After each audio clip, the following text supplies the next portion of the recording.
All right, welcome, fans. We have kickoff, and the Seattle Seahawks get the ball first, and they run it back to the 20-yard line. 20-yard line, not the 25-yard line where it's not what we're used to seeing. They tried to run it back. They're excited to run it back. So here we go. We got the 49ers versus the Seattle Seahawks. And the 49ers are favored to win, but the Seahawks are one of the worst people you want to see in the first week in a wild card week, simply because it's a division rival and these two teams are arch enemies, which just makes it a closer game or a more interesting game than San Francisco would probably like, as Seattle's first play is a 7-yard run to Kenneth Walker, their exciting rookie running back. Well, we have Geno Smith, which is very exciting, right? Because ex-Jet doing well. Yes, Geno Smith is doing well. We got Jets Mess here. We got Matthew Smith here. This game is going to two different channels. We're pushing out to both Jets Chaos and 49ers Chaos. So no matter who you're watching with, you're going to see us. It's the same people. It's just a different channel. Running play, second down. Thank you for telling me I'm behind, Jacob. We really need that information every time. We need to be told that. It's weird that I'm behind because I live the closest nobody lives closer to where the game is being played right now than I do. Are you watching it on Craig television? Huh? Are you watching it on television? I'm watching it on regular television. And it's behind? I don't know how I'm behind. I don't know how that's possible. I'm DirecTV. That's why. Oh, you're not a regular TV. Jets Mess says the answer. The reason why is Lee Crevette. Probably true. Anyway, we got 3rd and 2. 3rd and 2. Big play already coming up. Geno Smith in shotgun. Drops back. He's under pressure. He's torn down by a very Jets-looking defense. He sent 4, and one of them got there. I'm trying to see who that is, if that was Bosa. That was Bosa. So Bosa right away is playing like the all-pro that he is, because the first situation where they did shotgun pass play, there's Bosa getting the sack. I'm sorry, it wasn't Bosa. It was Armstead. Oh, you got to shut one of them off. There you go. Well, obviously I have. Yeah. Where are the San Francisco 49ers right now? Who are their quarterback? Tell me again. What we need Lamar Jackson. The 49ers are in San Jose, California, on Great America Parkway. I used to work across the street for where they built that stadium. It's amazing how things change and how I hit myself and say, why did they do that years ago? I can only imagine all the companies in that area that own boxes and everything, because they got closer to the actual offices. Their quarterback, his name is Brock Purdy. He's nicknamed Mr. Irrelevant because he was the last player selected in the draft. He's a rookie, and he's been holding down the fort. And I am not a person that says we need Lamar Jackson, so I don't know why you're saying that to me. I never said we needed Lamar Jackson. I think Lamar Jackson's a great quarterback. Do I think he's worth giving away our entire future and paying all of our money and cutting our entire team? I certainly never claimed that is the case. The chance of seeing Jamal Adams with a miserable face is my only interest in this game. Phil Adams, all the way from England. I'm sure you also enjoy seeing your banner behind me.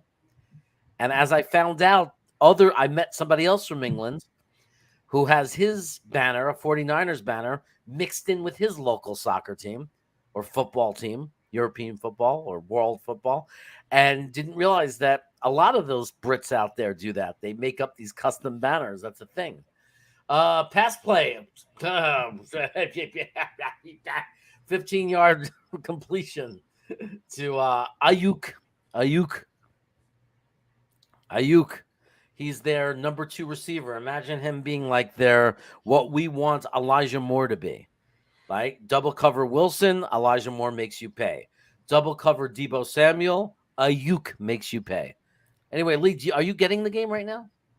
Oh, no. I got nothing. It's crazy. I'm not getting the game.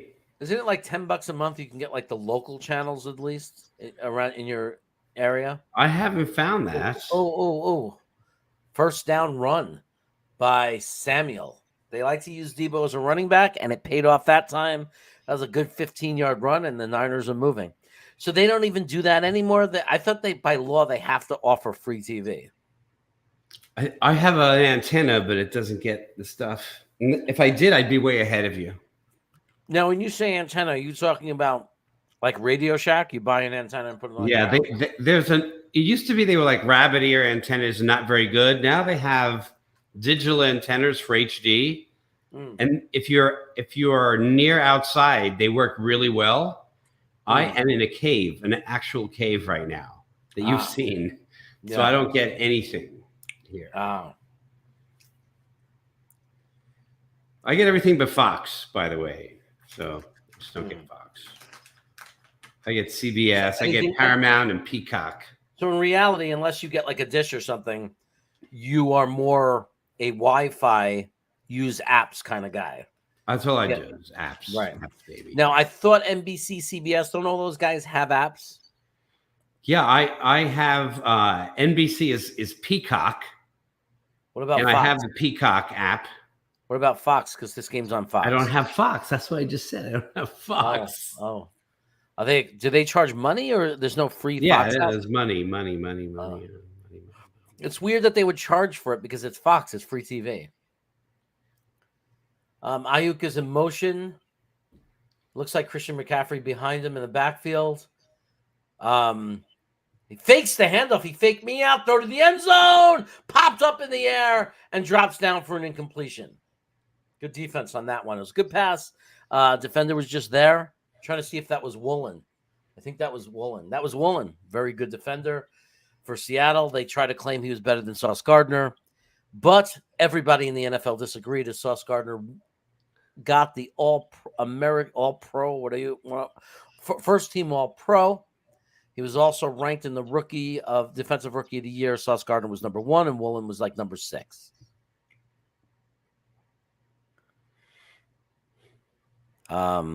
So, Jeremy, since I don't have the game in front of me, I need better announcing of what's going on. Well, I'm telling you, there's a running play right now, manual for like 7 yards. Are they at the 50? Second and 2, they're at like the 14-yard line or something. Let me see. They've been driving. Oh, no, they're at the, I got that right. About the 15-yard line, 16-yard line. So they're about to score.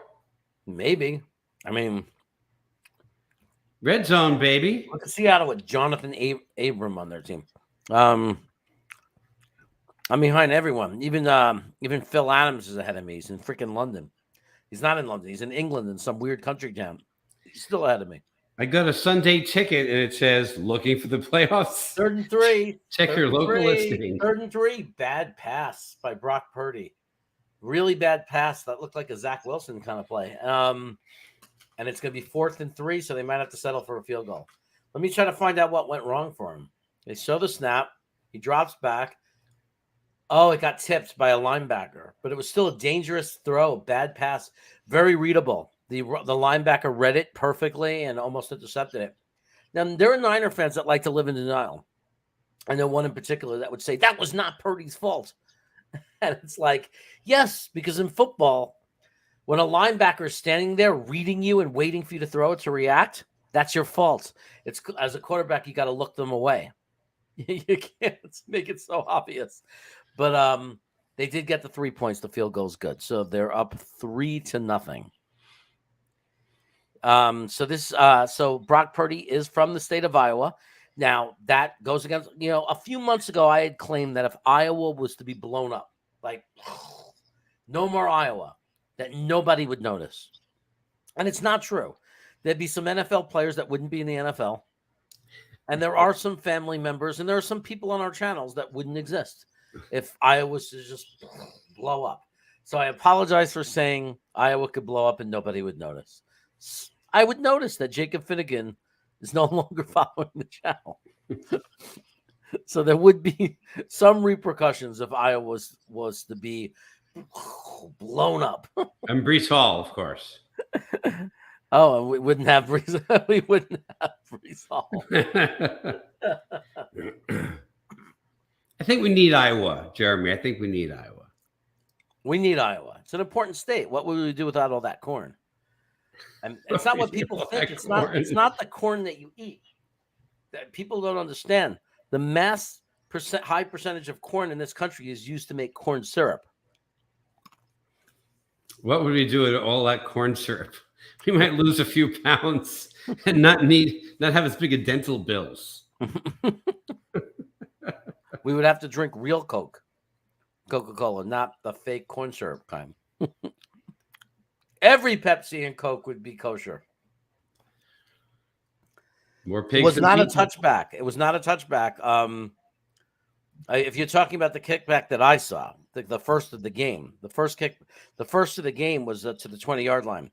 I am not up to the kickoff yet, so I can't tell you what happened. We're behind.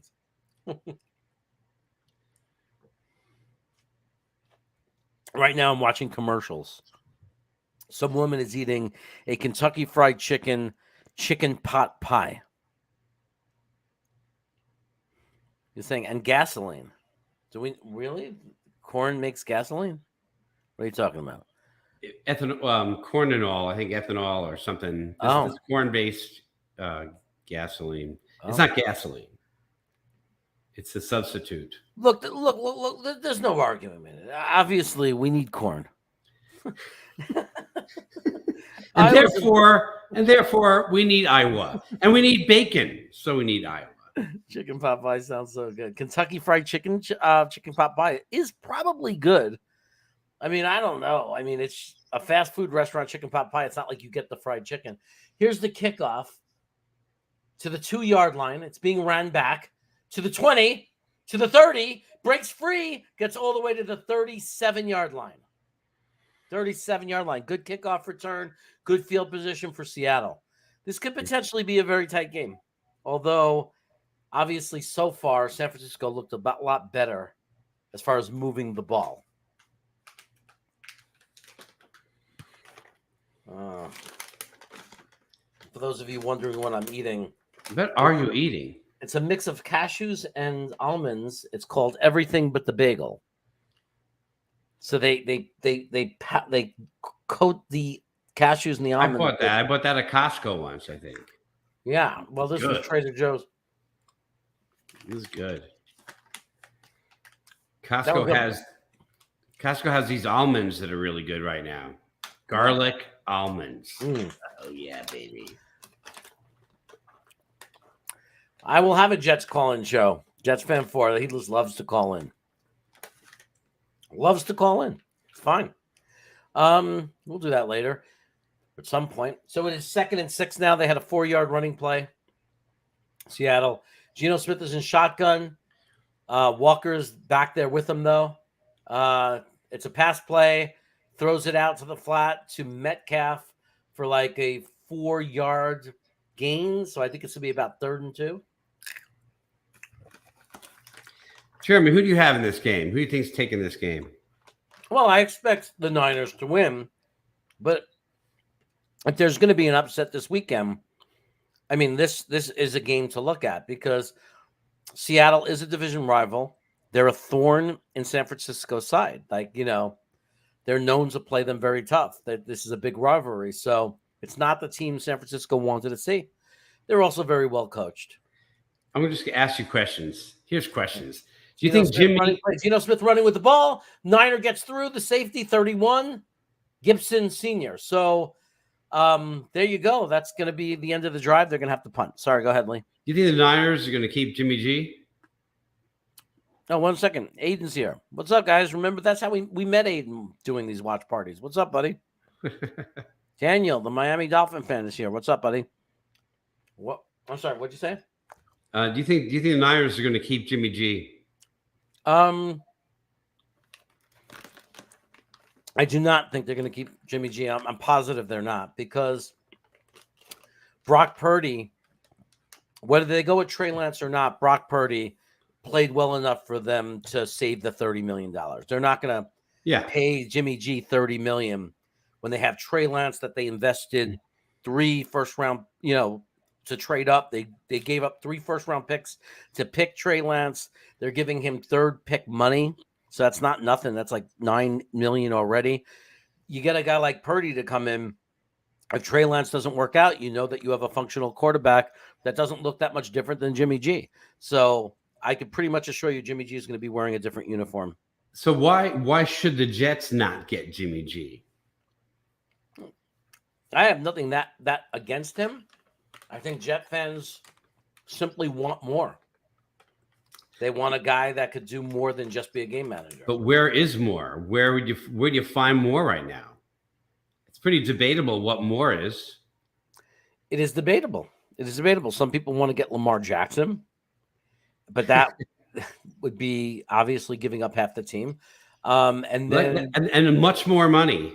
Like the team money, draft picks, no future. And his numbers aren't that great. Basically, you have him.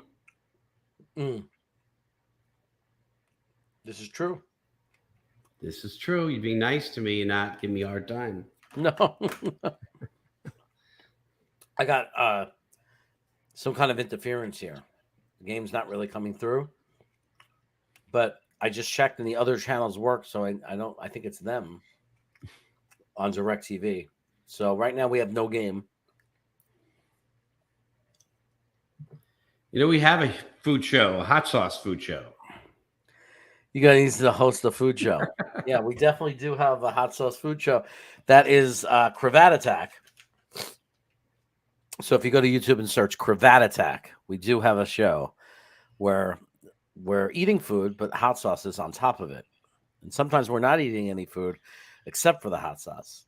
Usually it's just the hot sauce. Usually it's just the hot sauce, except for our specials. So while we're hoping that the game comes back, because right now it's not showing, we have a question. What team in the playoffs would be the most annoying to, I just can't see. Hold on a second. I'm so old and blind. What team in the playoffs would be most annoying to the internet by their fans if their team was to win the Super Bowl? Without question, the Miami Dolphins. Without question. Well, they're already the most annoying. They're already like it started out the week when they beat the Jets. Oh, that was awful. We barely beat them. We have no chance in the playoffs. Let's be realistic. Something big is happening in the game, and I just can't see it. They don't seem to be able to broadcast correctly. I mean, I have other channels, so I don't know what's going on. Yeah, I mean, all the other channels are working as far as I can tell, so I don't really know what's happening right now. I just can't get the game. Hopefully that will change because there was a big play just now that we missed. Maybe the problem with Jimmy G is health. I agree. Because then you're back to Zach. Yeah, look, that's a question. You know, about Jimmy G is like everybody's saying Jimmy G. Jimmy G misses every freaking year. Like, you know what I mean? It's like Jimmy G's always hurt. I mean, Jimmy G has been hurt more than 50% of the time in the last 4 years. I'm just saying the pickings are slim, Jeremy. Every candidate has a problem. But I can't believe we can't get the game. It's the only thing we can't get. Like, I can get every single channel other than this football game. So Michael Dixon punted for 40 yards. It was 4th and 3. Gino came up short, rushing to the left, needed 3, needed 2, only got 1, or lost 1. And 1st and 10, the San Francisco 15, and it was a rush to the left for a 68-yard gain by Christian McCaffrey. A 68-yard gain. I saw that run. I can't believe that's what we missed. It would have been so much fun. We missed it. 68-yard run. That was a good trade. That was a very good trade. They changed their season with that trade. I can't. This is just amazing to me. Now, 3-yard loss on Elijah Mitchell's run. See, I know it can't be my system here because I'm getting every other channel, so it wouldn't make sense that that it's only one channel I can't get. But yet, If everybody in the chat, does anybody have DirecTV and are you able to watch this game? I'm just curious. Is there anybody out there that has DirecTV and can you watch this football game right now? Because I can't. It's kind of weird. Let me see. Purdy passed to Elijah Mitchell down the middle, 18-yard gain. They're at the Seattle 2. Wow. Let me see if I can. Sunday ticket. Maybe I can do it. They're not going to do it because it's a local game. So they're not going to give it to me. Which is really crazy because they're not able to do it. They're failing at giving it to me.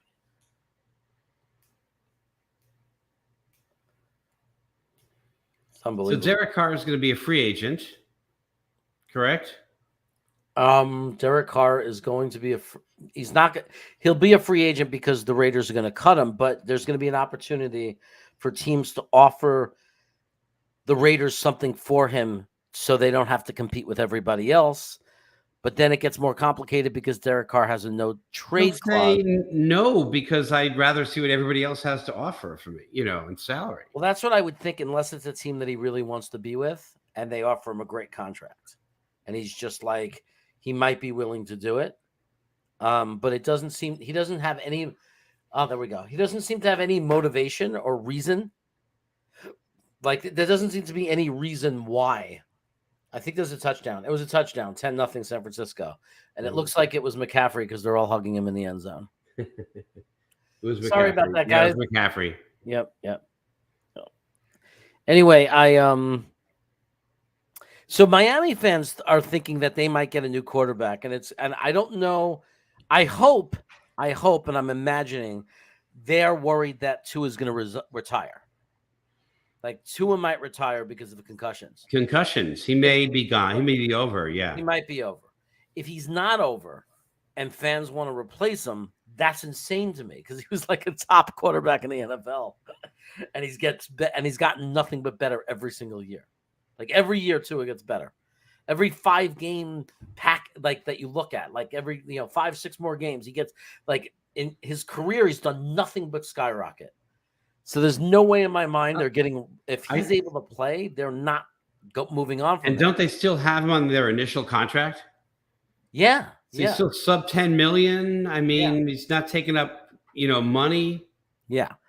Unless they know something we don't know. If Miami goes for a quarterback, I almost guarantee you that means, there's no way San Francisco's trading Brock Purdy. It's not happening. It's not happening, especially for a second round. No way. Especially if he wins a playoff game, then the guy is worth. You have a playoff game win. Trey Lance is, at this point, he can't stay on the field. He hasn't played, not in 2 years. He's taken like 10 snaps. And the year before that was the COVID year in college. The guy hasn't played football, meaningful football it'll be 4 years starting next season. I mean, you're talking about 4 years since he's really played. There's no way they're trading Brock Purdy. Brock Purdy is their biggest struck gold because he's their insurance policy. He's like, if Trey Lance doesn't work out, they have Brock Purdy. So he goes, no, laughing out loud. I'm just kidding. Hey, so you're going to disagree with me, but you're going to have to convince me otherwise over the next week or two. But for me, Brissett is very interesting. We'll talk about that, right, in the videos. But he's definitely interesting. Look, Brissett might be the most underrated quarterback in the world because if you look at the numbers, say he's the most underrated quarterback in the NFL, right? Well, but last year he wasn't too good, for Miami. I think the year before that he was awful, but the year before that he was okay. So he's like an okay quarterback that plays when the quarterback gets hurt for other teams, right? But he plays well. He plays well when he's in there. And him, you could get, potentially. It depends how many other teams want him, but his salary is cheap. He's a sub $10 million backup quarterback. Right. The question is, how did he rank this year? I mean, he started this year as the quarterback. He had his opportunity. What was the result? Was he top 15? Yeah. Top 15 quarterback in the NFL. By most ways of rating a quarterback, yes. Wow. If we would have had that, we would have went to the playoffs. I mean, when you watch the games, he sat back in the pocket and threw good passes, right? I mean, he made mistakes like every quarterback, but yeah. Baker Mayfield. Yeah. Some of the worst numbers. Now you can blame a lot of things, but his numbers are horrendous. Worse than Zach. Believe it or not. His completion percentage before he got to the Rams was atrocious. Yeah. So Geno Smith is back. It's 2nd and 5. Seattle's at the 26-yard line. Their 26-yard line. And he drops back in shotgun, throws a deep pass. Too far. I'm looking for Laundry. I don't see it. It's going to be 3rd down and 5. He went for Metcalf. And this is something the Jets didn't do. Another knock on Mike LaFleur is they just took a shot. It was 2nd and 5. They're down 10-0. And they took a shot to their big, giant, strong wide receiver. We didn't see the Jets do enough of that. No. Geno Smith is in shotgun. 3rd and 5. He drops back. Pass rushes on. Makes a beautiful pass to the left. A little in route by Metcalf. Beautiful route. Beautiful pass. I mean, just bullseye pass. And that's a 1st down. So what did he do? He looked, he threw. The only thing I noticed about Geno Smith, he clearly was looking one direction the entire play. So that'll eventually come back to haunt him. He's, again, alone in the backfield, snaps the ball, flicks a quick 7-yard pass.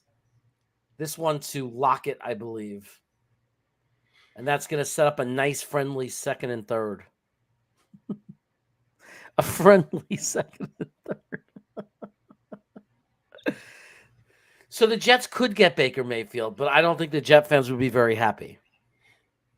We are putting a lot on the line for a very maybe. And then we're having a whole nother year of pain. Yeah, I don't think you could take a chance. I mean, if they brought in Baker, Mike White and Zach Wilson, they'd all be in the mix competing for the job. Now for Derek Carr, do you think you get him for $40 million straight up? I mean, just his contract, or do you think he wants even more money? I don't think he's going to even get $40 million, to be honest. I think the Raiders are cutting him because they don't want to pay him $40 million. I don't know why some guys are so attractive at prices and some aren't. Because if you look at the numbers, again, the overall picture of the last 5 years, you would think Derek Carr could make that much, and he might. There might be a team that wants him bad enough. It might be the Jets. But the projection a lot of people are talking about is 33 to 35 million a year. I think he's going to get more because there's a lot of teams that need a starting quarterback that could take them somewhere.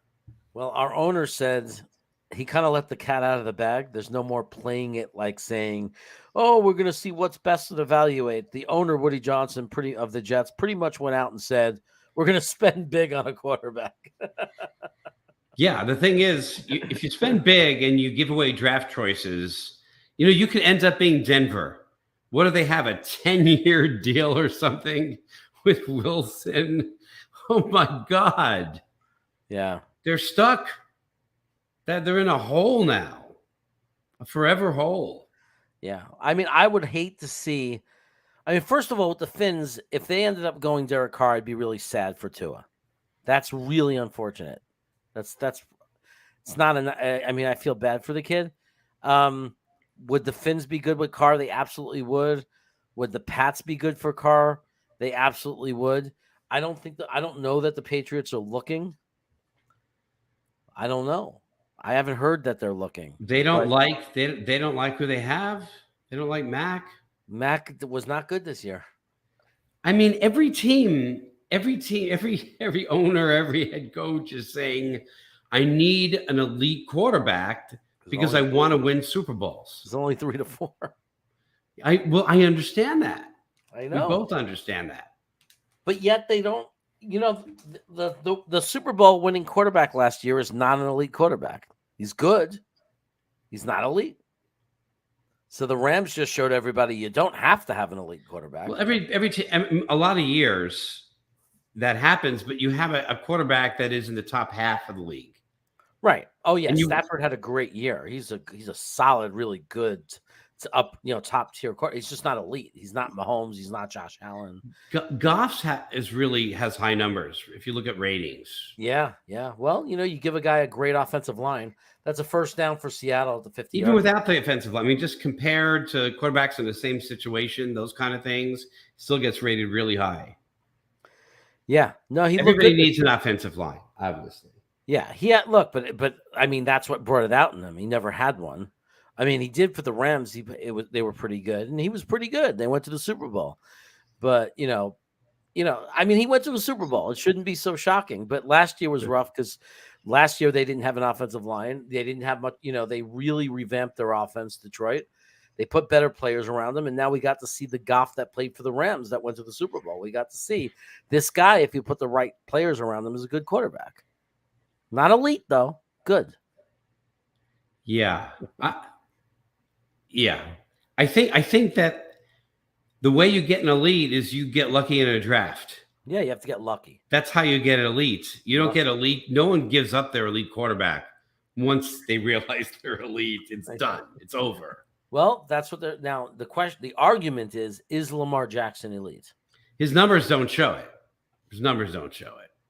Right, but when you say numbers, that passing and run, Geno just escaped a sure sack and rushed the ball for a first down to San Francisco's 33-yard line.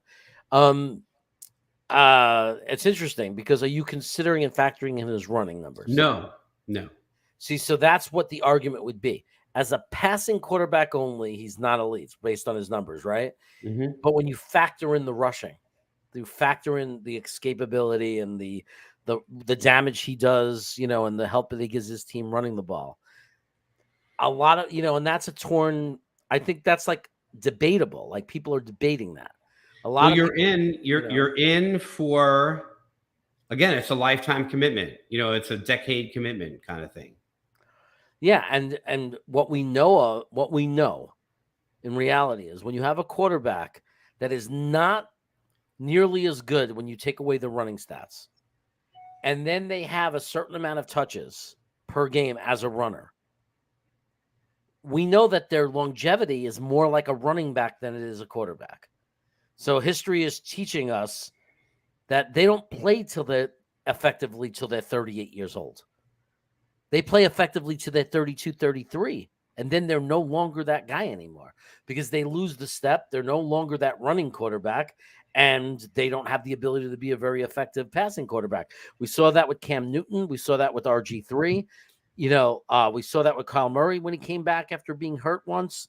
The second they lose that step, they're not the same. Well, Kyle Murray gets paid a ton of money. And oh, yeah, it's a bad contract right now. Yeah. Bad contract. A lot of the bad contracts of quarterbacks are the running quarterbacks that once they get hit a few times really bad, they lose their mobility, and then they're just quarterbacks. Right. So that's one reason to go the Carr direction, because he's no runner. Right. I mean, but so the situation right now at Lamar Jackson is, first of all, he's not even playing right now. Nobody really knows how, he's trying. I guess if you believe him, you're crazy because of course he's going to say I'm going to be fine. He's trying to get a $50 million a year contract. Huge risk. He's not going to sit there and say, "Oh, I'm worried about my knee." I mean, the guy's not coming back, and it's a sprained knee. It's and stressed PCL or whatever. It's scary stuff. It's scary stuff. For the exact reason we said one injury, two injury. 1 injury, 2 injury, 3 injury, 4, running no more. Right. So you're a pocket quarterback. So there's a solid chance that look, Lamar might come back. He might have a year in him, even 2 years in him. And then if you sign into a 5-year deal, which is what he wants, 5 years guaranteed, then you're stuck with 3 years. And you're in a bad situation if you don't win the Super Bowl within the next 2 years. Now, if they won a Super Bowl, it's worth it. They'll struggle. You know what I mean? The Jets haven't won a Super Bowl in over 50 years. If they signed him to a 5-year deal and he wins the Super Bowl year 2, we'll take the 3 years of overpaying him. We will, because we'll trade our soul for a ring, for a championship. Yeah. What kind of year? What were his numbers this year? They weren't phenomenal numbers. A little bit of running, yes, but okay, makes me nervous. Yeah. Yeah, no, it makes me nervous. It's not everybody's saying you got to get Lamar. It's not. You know what I mean? It's not cut and dry. And Well, like we're saying younger fans who don't understand will say, you got to get him, you got to get him. It's ridiculous. And they don't want to hear anything like it. They don't want to listen to reason. I'm not saying we shouldn't get Lamar Jackson, but it's like they want to magically believe that something's going to be different about Lamar Jackson. Lamar Jackson is not an elite passing quarterback. He's an elite running and passing quarterback. If you take away the running ability, the numbers prove it. He's just a quarterback. He's just a guy. And we've seen it. If you're older and more experienced, we've seen it. We've seen it with Cunningham. It goes back to Randall Cunningham. It goes back to, it goes more recently to Cam Newton. He fell off the side of the earth. He was an MVP quarterback. 2 years later, he couldn't hold a job. He was in New England getting cut because he lost the step. As a Jets fan, it made me very nervous gambling, especially because you have to sell your future with draft picks to get him too. Right. You have to sell everything. Now, if we can get the Lamar Jackson that's been playing for the Baltimore when he's healthy for the last few years, hell yeah, I want him. Hell yeah, I want him. We have a chance to win a Super Bowl with him. There's no question about it. But like to not acknowledge the risk is crazy. Like, how can you not acknowledge the risk? The guy right now has a cast on. He can't even play. And that's the second year in a row he's missed substantial time. And it's like Jet fans forget that we're Jet fans. We're the most injury-riddled team in the NFL. We have the worst luck in the NFL. You're going to go get a guy that's already missing time the last 2 years. That's why if you want a guy who's going to get injured, you get a Jimmy G who's a pocket quarterback. And if he stays healthy, he can win. Look, I wouldn't mind a running quarterback if they were a little earlier in their career. Earlier in their career. If you get them when they're young, it's fine. Huh? It's another reason why Zach Wilson's inability to mature well has really damaged us. Yeah. Because our team is still young. It's not clear we're ready to win the Super Bowl next year. We really need a quarterback who can get better with us for 3 to 5 years with the rest of the team. Right. Big 3rd and 1 coming. Everybody, like a lot of people forgot how this team was built. Like we're a team that's in the second year of a rebuild. We have tons and tons of talent, young talent coming in. And people are just so willing to just shit the whole thing, shit the whole bed, trade away all your picks, cut a lot of valuable players so you can make way for Lamar Jackson. Now, look, like I said, if you do that, if JD does that and we win a Super Bowl, I don't give a shit about the future. We'll worry about that in the future. We got to get our ring. We got to win a Super Bowl. If you can do it, that's great. But like you have to accept the other side. This is the thing is people want to see it one way. It's like, yes, I understand that, but understand that if we don't win the Super Bowl in the next 2 years with Lamar Jackson, we're done. But our team is a little too young. $50 million a year for a worthless quarterback. But how are we going to win the Super Bowl with him? The team is young. I know, and the other problem is that the Baltimore Ravens have provided a great roster around him. And they haven't won the Super Bowl. And then people say, well, they haven't given him a wide receiver. It's like their offense is not built for that. They're a running offense. They have an amazing running game, and they have the best receiving tight end in football. They added Isaiah Likely at tight end, so they have 2 tight ends who can catch the ball. That's the way their offense is built. They don't have they don't give them a true number 1 receiver, or they don't pay tons of money for it because it's not what fits their offense anyway. And everybody's assuming if he had a WR1, he'd be much better, but we don't know that. Because he's comfortable throwing to big-bodied guys. He's comfortable throwing passes to tight ends. That's what we see from him. Look, I would imagine he would love to have a Garrett Wilson on his team, but it's just no guarantee. I mean, the guy has not won a Super Bowl. He has not won a Super Bowl, and they're a better roster. Now everybody's living in a delusional world where we've had a better roster than the Baltimore Ravens. People are delusional.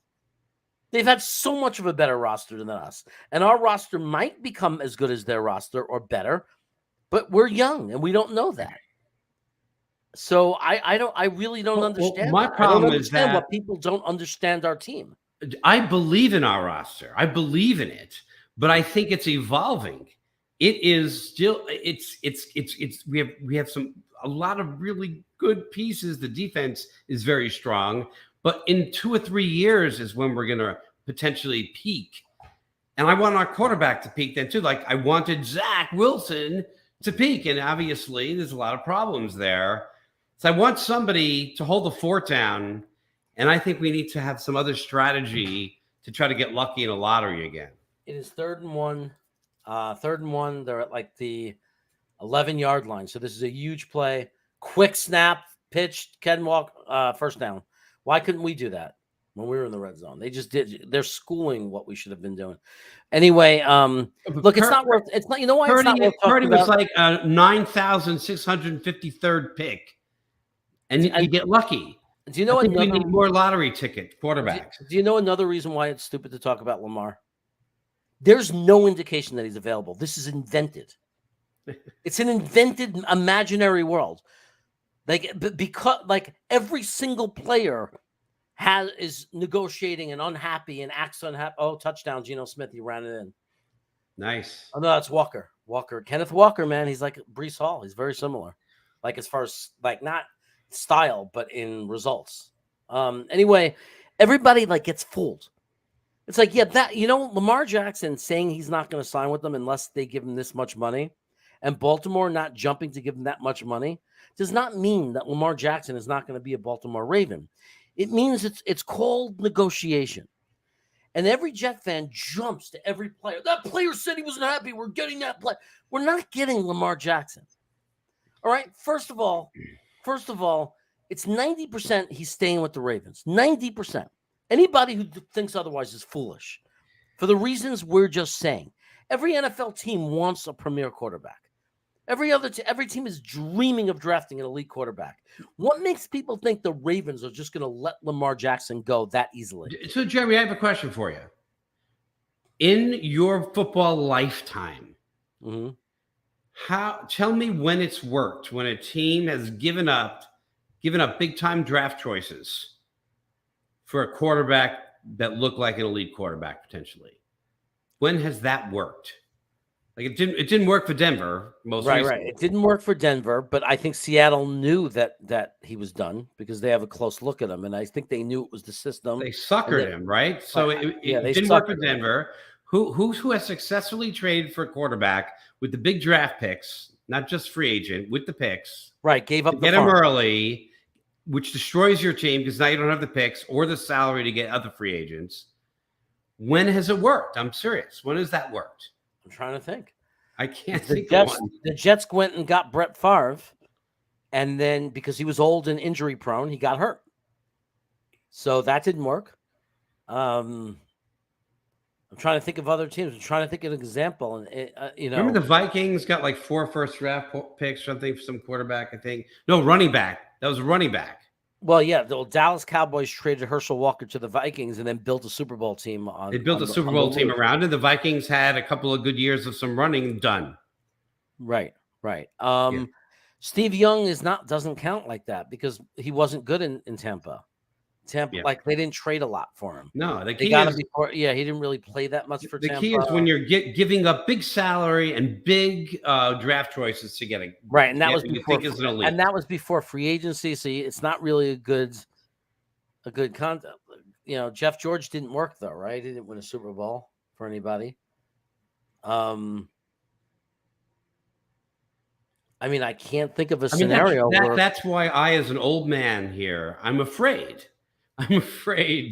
to give up a lot of future picks and huge money and maybe long-term contract and then just stick where I am.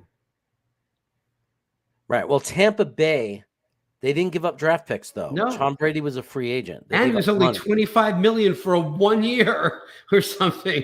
It was nothing. It was less money than other quarterbacks are making on a short-term commitment. That's beautiful. Right, and Stafford's role wasn't like an elite quarterback. They gave Goff and a pick. They didn't give 3 picks and $50 million.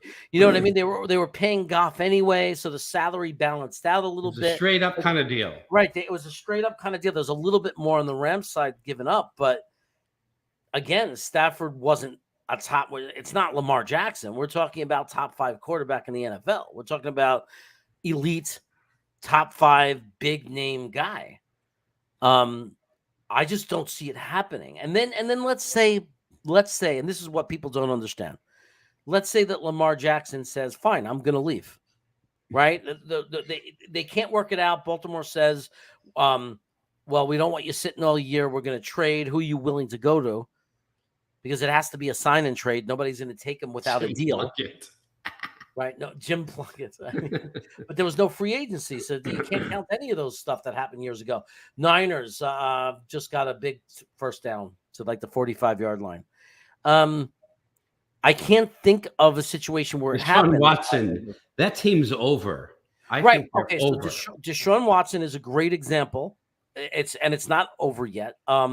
It's a great example of they gave up tons of first-round picks and they signed them to insane money.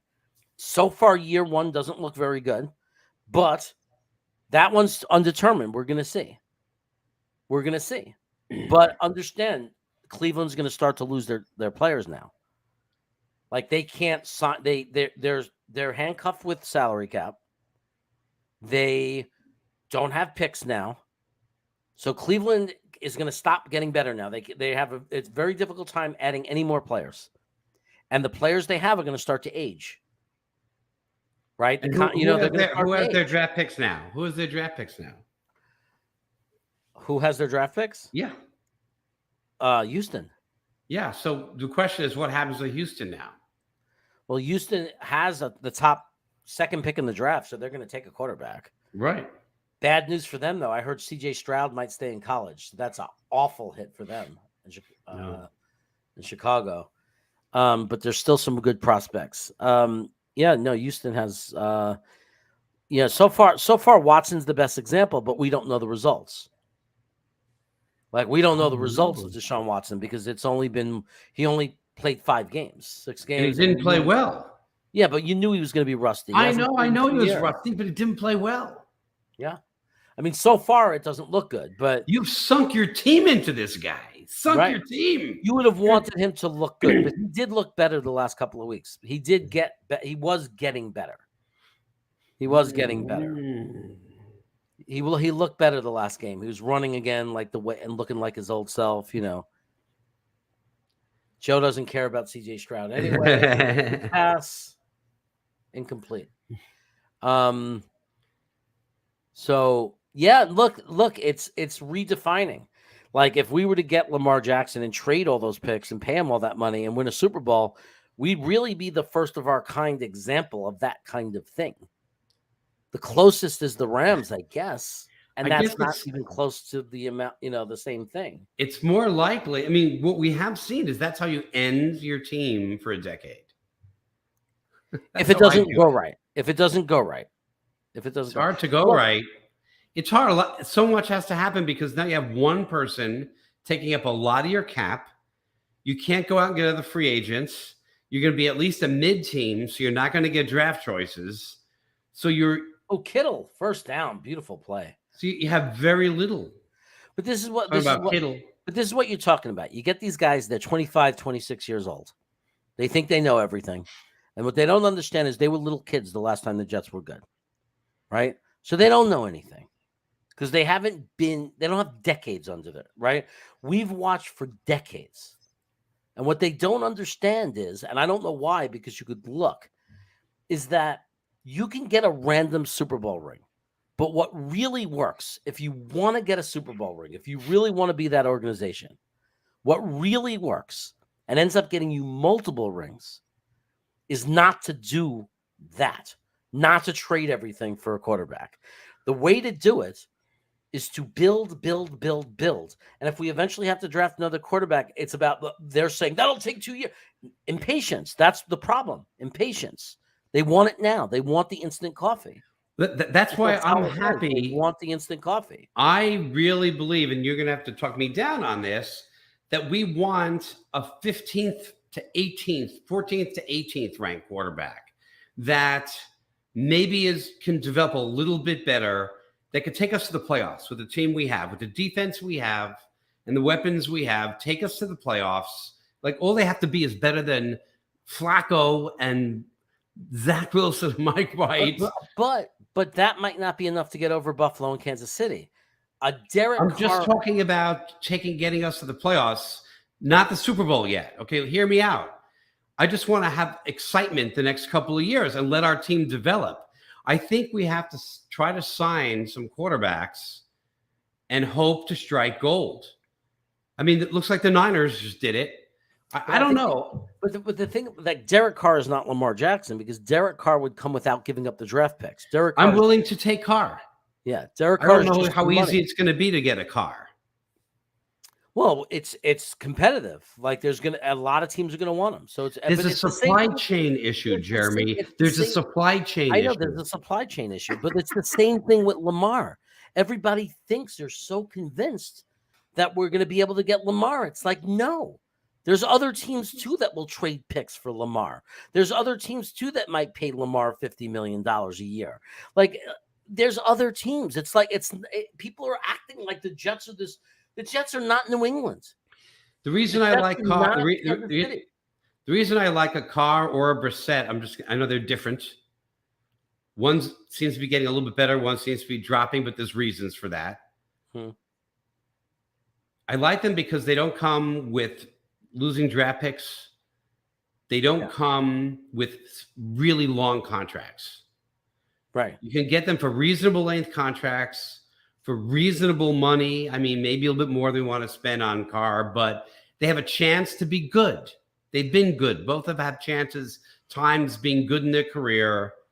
And we haven't mortgaged the team with them, but we've given ourselves a chance. Right. But at the same time, we got to go get some draft picks to try to strike gold. Bottom line is, if you want Lamar Jackson, goodbye Carl Lawson, goodbye Corey Davis. Forget about re-signing Sheldon Rankins. Forget about re-signing what's his face? Fans. Forget about like a whole bunch of guys walk. Plus, you lost your first round pick. You're doomed. So that's what you have around Lamar now. So now, yes, does that make us a better team? Okay, yes, Lamar Jackson. Okay, we can still argue we're better. But this is what the young fan doesn't understand. Then we go into Kansas City. Do we beat Kansas City just because we have Lamar Jackson? No. When you minus those other players? No, we don't. They have Mahomes, baby. They have other players. We beat Buffalo? No, we don't beat Buffalo. We don't beat Buffalo. Not with Lamar Jackson and then minus all those other players. And going back to what I was saying before, if you want to win a Super Bowl and you're willing to pay, it can't be a quick fix. Everybody wanted it in 2-3 years. It doesn't happen that way. Well, I want more than a Super Bowl, Jeremy. I want to win a Super Bowl, but I want to be a team that for 5 years that's what I'm describing. Has a chance at winning the Super Bowl every year. That's what I'm saying. Yeah. If you want to win a Super Bowl, you got to be like New England, Pittsburgh, Kansas City, Baltimore, Green Bay. You got to be an organization that keeps you competitive for multiple years, which means you can't give up all your draft picks. You can't give up all your money. You can't lock yourself up and be in cap hell on one player. And if that one player gets hurt, if we get Lamar, the last 2 years he's gotten hurt and missed multiple games. People keep forgetting that. What if he gets hurt again? Then we're nothing. Every year he gets hurt, we're nothing. Nothing. We're not even competitive. Because now we gave up all those players, so now we don't have anything. And he's gotten hurt the last 2 years and missed multiple games the last 2 years. He's out this whole season. I mean, half the season. He got hurt and he's been out every week, and now he's missing the playoffs. Jimmy, you don't got to convince me, man. No, I know you're not talking to me. No, I'm trying to talk to people in the chat that don't understand this. Like, what is your response to that? That he's magically not going to get hurt anymore? Look, Derek Carr has 6-7 years in the NFL, barely an injury. Listen, here's the deal: when you strike gold in the draft, and you get a quarterback that pans out, when you get a quarterback that pans out in the draft, even if he leaves you, you're gonna get him for a few years. Then you're gonna get draft picks when he goes, right? So you're gonna get something if you strike gold. The Jets need to do it. They need to go into the draft. The teams that are great got there by drafting their quarterback or getting them before they looked good from another team. You can't wait till they get good and then get him. The Rams traded Goff for Stafford. You need someone that's really good to get someone that's really good at quarterback. Otherwise, that trade never happens the way it did. I know it. So, the whole thing about Lamar, is first of all, the chances of getting him, even if we wanted him, are so slim. Because we're not the only team that would want him. The other thing is 90% he's going to be a Raven. Why? Because why would the Ravens let him go? They're built around him. They're designed for him. There's no, it doesn't make sense. Why would they let him go? Just because they didn't sign a contract yet? This happens every year with every star player. We haven't extended Quinnen Williams yet. What if every team started saying what they started having conversations about what they should do to pick up Quinnen Williams? Waste of time. Right. Like every team fan base just sitting for hours arguing about what Quinnen Williams is worth because he's not going to be a Jet anymore. But again, every even Jet if you fan would did, say, what are you talking about? We have plenty of time to sign him. You'd have to give up so much. You'd be mortgaging your team in talent. On the money and the draft picks, you can't do it. You can't do it. Right. We need someone. I hate to say this, but you need someone that could play a good quarterback while Zach Wilson matures, which might not happen. Which is why you better pick some other quarterbacks too. You better get another quarterback in the draft at some point. Either I say now, but you could do it next year, but you're just delaying. Well, if you sign Derek Carr for 3 years, you could wait till next year. You could, but I say why not get a lottery pick try? When I say a lottery pick try, I mean like you're playing the lottery. Why not try to get a quarterback in the 4th or 5th, 6th round, like Purdy, right? That ends up being better. You watch him in practice, you go, hey, this guy's a little bit better than we thought he was. Why not try every year, do one of those? Right. While you have Zach maybe developing, however unlikely at this point. And then at year 3 or maybe year 2, right? Maybe you go all in, right? That's when you do your number 1 pick. If the right guy is there. As soon as the right guy is there for the pick, Jeremy, whatever round that is, you say, okay, that guy is worth it. You take it. And you develop still with a Carr or a Brissett, someone that can stand behind center and actually play quarterback. Yeah. Yeah, I mean, I mean, Derek Carr is so much more realistic because we know the Raiders are letting him go. Like, it's a fact. He's not coming back to the Raiders. He already said goodbye. And he doesn't take draft picks. It's just money. And out of all the teams that need a quarterback, only a few have the money. You have to understand that. Only a few don't. Like, we're one of the teams that don't have to completely decimate ourselves. There are teams that want them, but they would have to decimate themselves. Like, they would have to be in cap hell. Like, they'd have to start cutting and releasing guys, have dead cap. So he's going to be more painful for other teams than he is us, because we could simply let Lawson and Corey Davis walk. I mean, you're going to have to let somebody walk. You're not going to get them and keep the whole team. We'd have to let Corey Davis and Carl Lawson walk. But that would give us the money, theoretically. We would do a big bonus, push the salary back. We could do it. We could make it happen. It's realistic that we can get Derek Carr. It's very realistic.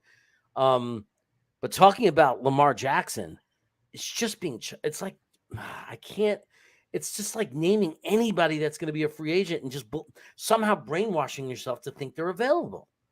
Like, Lamar Jackson is not available. Baltimore fans are laughing at us. I mean, they're so desperate. They're saying, oh, well, they signed Roquan Smith to this big contract. They can't afford Lamar. That shows you that they don't want Lamar. Oh, screen pass, first down, Seattle.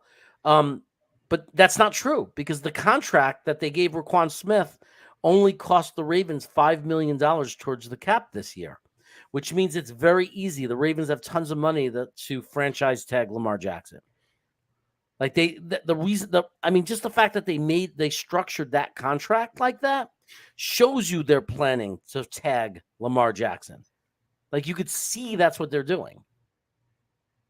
Hey, I just wanted to say that again. Derek Carr probably makes you better. You're in the playoffs, you get not as good a draft pick.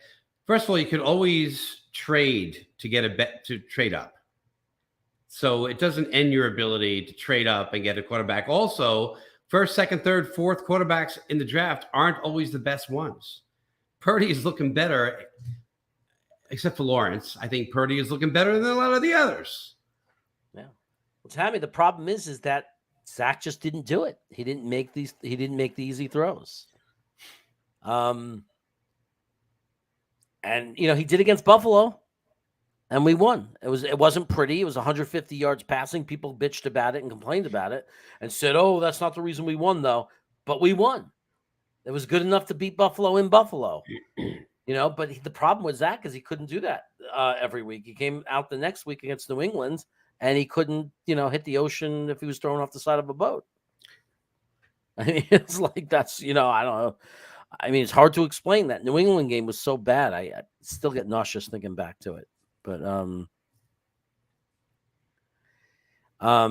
yeah. I mean, look, Lamar Jackson. There is a little bit of memory.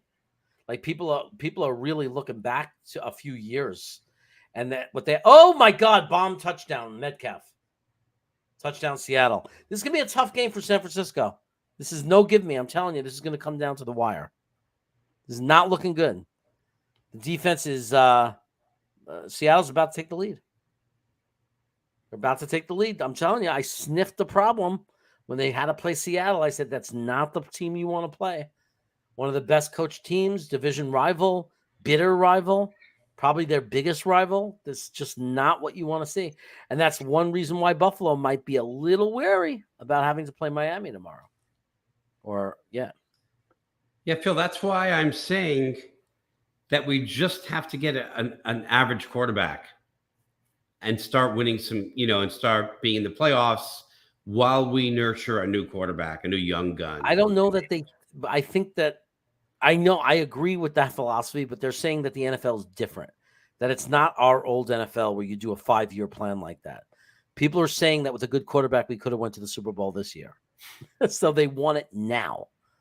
They're like, the window is now. We have a top 5 defense now. Get the quarterback. But I think you can't get one. Well, I think if we got Derek Carr, that's a fair balance. It gives you at the worst case scenario a good quarterback to be really good and be a playoff team, right? And if he doesn't work out, then you move on like the Raiders are moving on right now.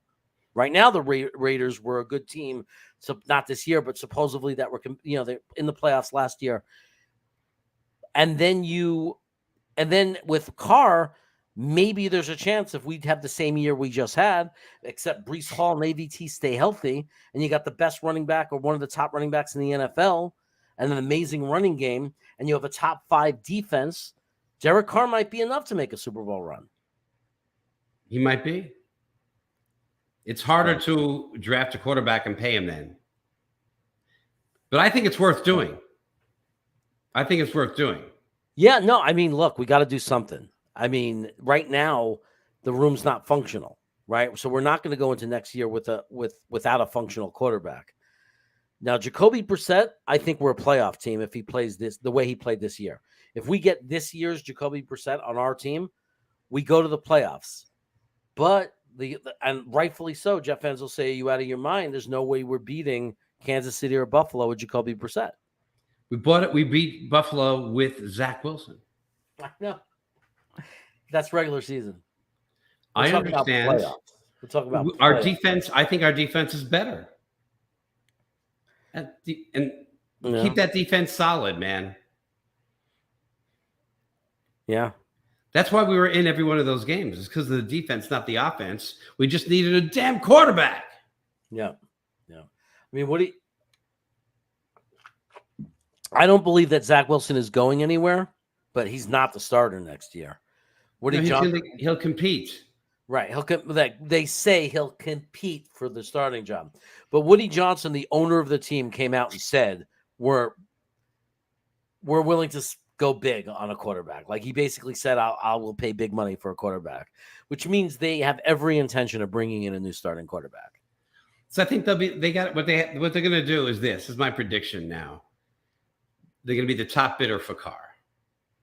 They're just going to pay. It doesn't cost them draft choices, so it doesn't mess too much with the plan, right? It's just it's money. So they have to give them a couple of players, right, that are getting paid, but they are going to not give up draft picks. It's crazy, and they're going to go into short-term contract, right? So they could still nurture somebody. Oh, it was almost an interception in Seattle. So I see a little bit of stumbling right now by the Niners. The Seahawks definitely have the momentum right now at the moment. No question about that. So Seattle has taken the momentum in this game.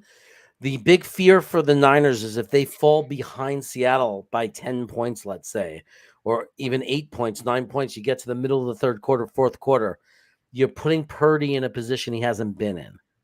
And that's the position of being from behind and having to win the game for them. In the playoffs with the butterflies in the belly, baby. Right. And that's not, he has not been in that situation. He hasn't been in a situation where he has to throw the ball to get back. He's a young dude. Yeah. Really young. So the Niners defense has got to wake up. Very uncharacteristic of them to give up that touchdown the way they did. Hey, Jeremy, I'm going to take a break. I'll be back later, okay? Okay, we'll see you soon. All right, man. Zach has 2 years in the same system and same staff.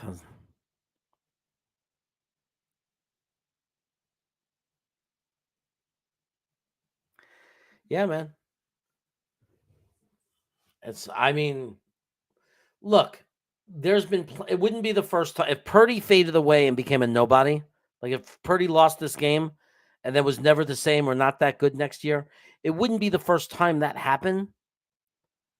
Yeah, there's a really good reason, Super Leroy. It's called $40 million. They don't want to pay him $40 million. That's why they're letting him go. And every single quarterback that you'll get that's ever becomes available it's because there's a team willing to let him go.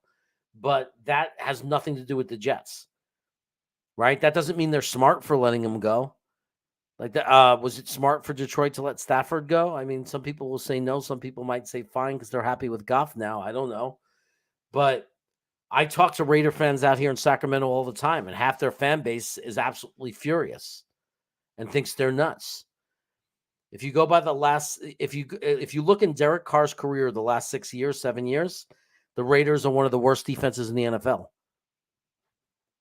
So imagine Derek Carr's 4,500-yard passing seasons, 25 to 28 touchdowns, 12 interceptions. Imagine that with Breece Hall and our top 5 defense. That's a very different scenario than what he's had with the Raiders. So, I mean, it's not so simple. I know it's easy. Like, why are the Raiders willing to let him go? The Raiders are willing to let him go because they don't want to pay $40 million, and their owner is doing it, and they're known for bad ownership. Davis's sons are idiots, so they might be brilliant for letting him go, or they might be morons for letting him go. They don't have any more information than the Jets do. Like, you don't think the Jets could watch the tape? And if we go for Carr, we're watching the tape. We have the same tape and film that they have. Like, you know what I mean? So, teams let players go that end up being really good. Why did we let Jason Pinnock go?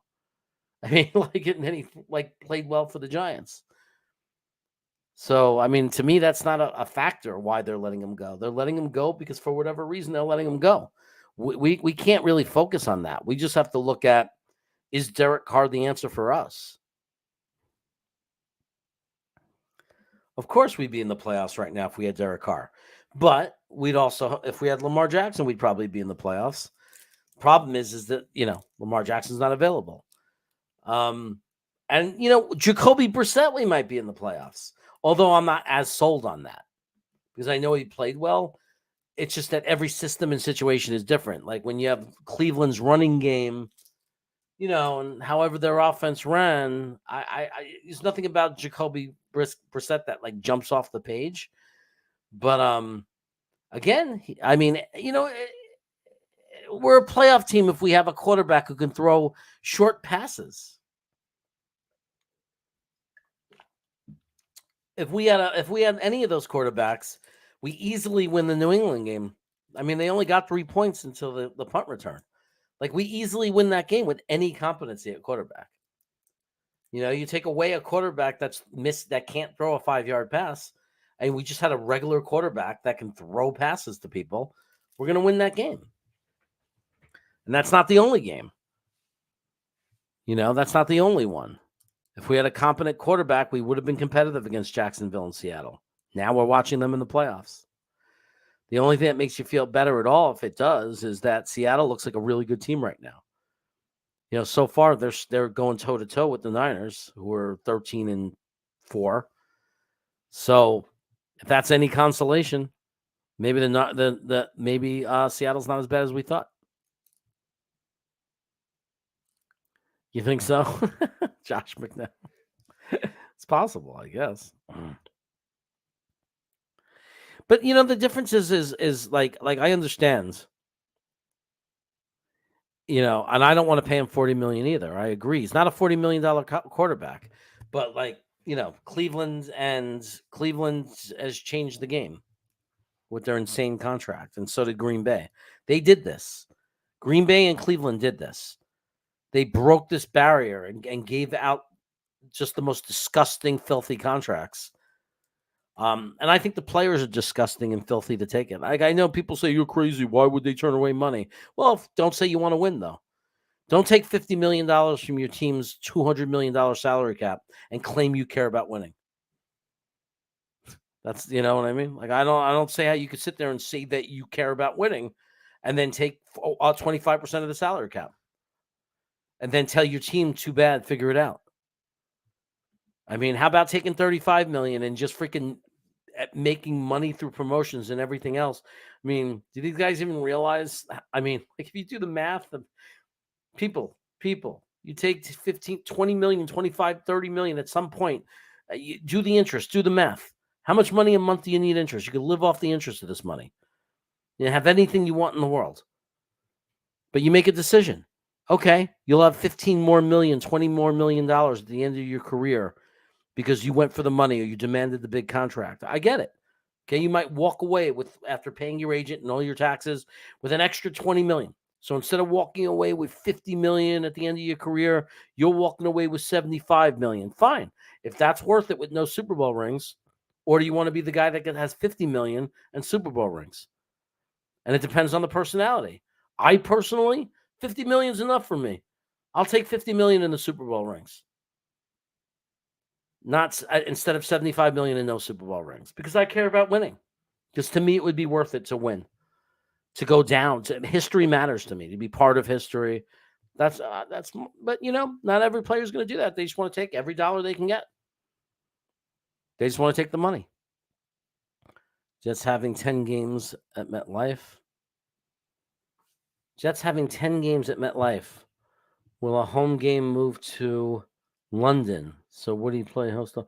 Don't they announce that, though? Don't they announce that? I would love to go to London for a game. It would be really hard to pull off, Phil. But next year I'll be in a better financial situation than I am, hopefully, this year. We had some bad things happen financially, just like having to get a new furnace and air conditioning system, and we have to pay it back. And you know how they do that? You have like a year to pay it back without interest. So me and my wife are like buried under all this debt that we have to pay back. So I couldn't do something like that. But next year, when that's all paid off and we come from that, when we get that monkey off our back, I'm also paying for my wife's tuition for school. And that's almost done. So when you take away the tuition and you take away having to pay these crazy payments for the air conditioning, I might be in a position to go to London to see a Jet game. But I thought they would have announced that by now. Maybe I'm wrong. I don't know when they make announcements like that. I would love it if they played in London and I got to go. Love it. I would sit with Phil Adams. So if anybody messed with me or gave me a hard time, Phil Adams would call him the C word. Oh, big play, San Francisco, first down. A yucky. People forget about this guy, Ayuk. He's good. London is a home game for the Jets. A lot of Jet fans out there. Yeah, no, I definitely think it's not a bad thing for us to play in London, except that when we played Atlanta, we sucked. And then we came back and we sucked. So we do have to change the results. How much was the AC to replace? It was kind of crazy because we're in a dual. We have there's an upper add-on, so it's a dual system. The entire furnace in the basement, everything had to go, everything. So it wasn't just the compressor hooking it up. It was all of the ducts, running all the ducts. They had to upgrade the freaking what do you call it? The wire box, the electricity. They had to change the whole heating furnace downstairs in the basement. It was a whole big thing. I'm even afraid to say the number. It was $27,000, and we were given 18 months interest free. $27,000. So do the math. It sucks. So that's like paying another mortgage. With my wife's tuition, I'm paying 2 mortgages. So it's been brutal. I have no, I'm just trying not to run out of money, keep my account, with money in it. So I just got to make it through this year, 23. Get to 24, all that goes away. And then it's I'm going to feel like I'm rich because all that money I'm paying is going to come right back into me. So I can't sell drugs, man. I mean, I got the great. I work in a high school now. I have a great market, but I could sell them food and candy instead. I could just bring 30 McDonald's hamburgers to work and sell them for $5 a pop. They would line up for them. Just wait till lunchtime. It's pull out the McDonald's. The kids would be like, "Oh, 5." They'd be pouring money into my hands. Nah, it can't happen. I'm not saying it can't. It can happen, but they stopped. For some reason, we stopped advancing technology and flying. Remember, they had the Concorde, and it cut the length of the flight. For some reason, people said it's short enough, the planes are advanced enough, and they just stopped. We stopped moving forward in the world because we went towards technology and, oh my God, Purdy, get rid of the ball. Oh my God, he did, and it's out of bounds. At some point, they just decided that we don't need to advance as a society. If they would have decided, if that's where our focus was in the world, we'd probably be able to fly to London from New York in 2 hours. And it would be 3 hours from San Francisco. And then it would be a world where the world would be a much smaller, and we'd be able to do that. But I don't think that's what's, unfortunately, you can't have a team that's going to have to fly 10 hours, 12 hours, can't do it. Plus, it would be harder than you think to get people. Some of the players would think, "Oh, live in London, that's cool." And a lot of players would say, "No way. No way." There's no way they would want to do it. Team players wouldn't want to go there because some players just wouldn't want to live in another country. As crazy as that might sound, I would love it. I would love it. Oh my God, if I got to just I don't know, what do they do? Cover the cost of my house or to provide me with free living in London, and then I just have my friend watch the house for me, and me and my wife just get to go to London for 2 years or so and for any job. Oh yeah, I'd be on the train every weekend. I'd be going to Belgium, Amsterdam, doing quick little cheap jet flights, because they have those little cheap airlines like Ryanair. I'd be like, let me go over to Dublin. Let me go over to Scotland. I'd be doing everything. I'd be like a traveling lunatic. Purdy throws it far into the end zone, out of bounds. Is that the end of the half? Oh, there's only 23 seconds left? Okay. So meanwhile, we're almost halfway done with the game. San Francisco is off to a great start. Now they're down by a point, 14-13. Man, Shanahan's the fans are not gonna be happy if they lose this game. Oh my God, 49ers Nation will not be happy if they lose this game, guys. I live out here. Trust me, they're freaking crazy. They have this messed up perception of the world. I'm not a teacher. I was a teacher. I was a special education teacher for about 10 years, and now I'm an administrator. So I'm an assistant principal. I was in an elementary school for the last 6 years, but now supposedly it's temporary. I'm in a high school, helping out there, and it might become a permanent job. I don't know I'm not really sure what's going to happen. I'm supposed to be there to the end of the month, but now the principal there is making a case that I should stay the rest of the semester, and then they're going to need to fill a position there anyway. And if I'm happy there, maybe I stay. I don't know. So, but I'm not a teacher. I'm an administrator. But I still consider myself a teacher, actually. Let me restate that, because I'm still teaching kids all the time. 16-14, San Francisco just kicked the field goal. But I'm not officially a teacher. I'm officially an assistant principal. Here's Lee back into. Not yet. I'm not back. Did I bring you back too soon? Yeah. UK Jets don't want the Jets to leave New York. You don't want the Jets to leave New York? I don't think it's a good idea, but that's interesting. You figure they'd like that. So you think that there's a chance that Jacksonville might become a UK team? Would the UK Jet fans stay Jet fans? I think the ones I know would. I know Anth would. From Green Nate, whatever they UK Green, gangrene or UK something like that. Gangrene sounds like some kind of disease where you get some rot on your leg and it falls off. He says yes. If the Jets leave New York, I stop watching football. That sounds familiar to me with the Chargers. It happened to me. For sure. I was a diehard Charger fan. Jets were my number 2 because I lived in San Diego, and then they moved to LA, and I stopped watching football until now, until Jeremy sucked me back in. They sucked him back into the Jets. The Jets of all the teams. Hey, you did pick a good time compared to if you look at the last 12 years, you did pick the right time to come back. Yeah. We'll see.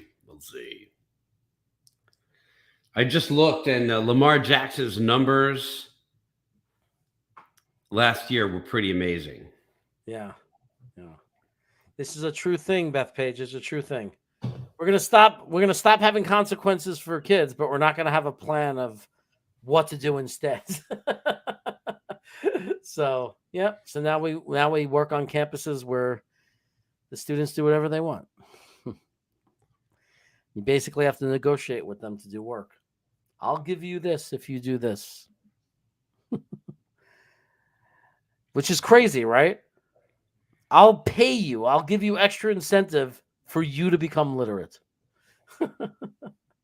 I'll give you McDonald's hamburgers if you do that work and become literate. Funny world we live in. What would it take for Woody to have a Jet Stadium built? A Super Bowl win.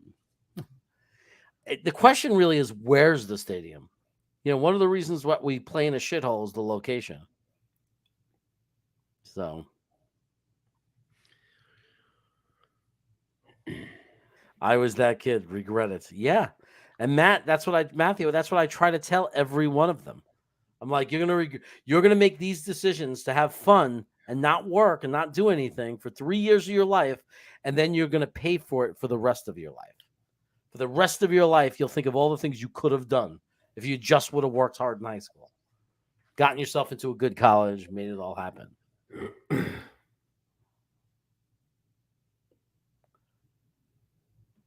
I'd rather see 12 more years of no playoffs than not being able to move the Jets. Yeah, I mean, representing another. I mean, if they went to the UK, it's a tiny bit different because at least they're not representing like a different city. Like it's like the Philadelphia Jets or whatever, the Williamsburg Jets, like in Virginia. But at the same time, I don't know, man. It's psychological for me. I live in Sacramento. I mean, would it really be any difference? Yes, I need my team to physically play in the area that I'm from. Oh my God. Seattle just in seconds put together a tiny drive and kicked a field goal, and they're up 17-16 at the end of the half. That's ridiculous.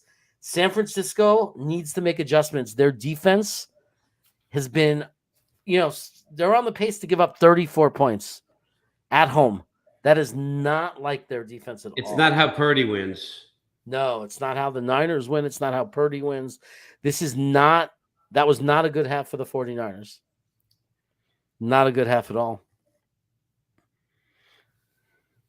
Thank you, Tony. Thank you for your expensive upgrades. I wish it was an upgrade. They didn't give me much of a choice. It was right before the summer, and Sacramento gets to be 110 degrees. There's no option to not have air conditioning. It's like there's no option. You may as well just close up the house and go to a hotel for the summer. I once was on a payment plan with my electric company where there were 10 days a year they could make it cost 10 times as much. And of course, it was real cheap other times, but they only did it when it was super hot. And my wife said, never again. And we're going out to the movies every time it's hot. I had to take her out to restaurants, whatever she wanted when it was hot, because we couldn't afford the electricity. It's crazy. That was before you got solar panels? Yes. Might have been after even. But where I used to live, San Diego Gas and Electric, they just they've increased the rates 4 times. 4 times in the last 5 years. Something like that. It's insane. Microfox makes a good point here that Jet fans need to think about. Jet fans whine and cry about our defense every week. They give up 19 points, cry like babies.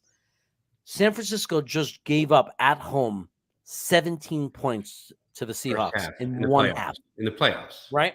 We give up 1 touchdown, like to Detroit, 1 broken play. Our defense is overrated. It's not that good. I mean, Jet fans really need to get a grip. It's not overrated because the Jets were in every game without scoring. I know, except for the last 2. Except for the Seattle and Jacksonville game. But we were in it every week because of the defense. We had the most anemic, worst offense. No quarterback play, no offensive line. No OL. And yet people are still sitting there criticizing the defense. It's like, what the hell do you want? Like, do you expect them to be perfect? Every defense in the NFL gives up big plays or gives up points sometimes. People want like the most unrealistic thing.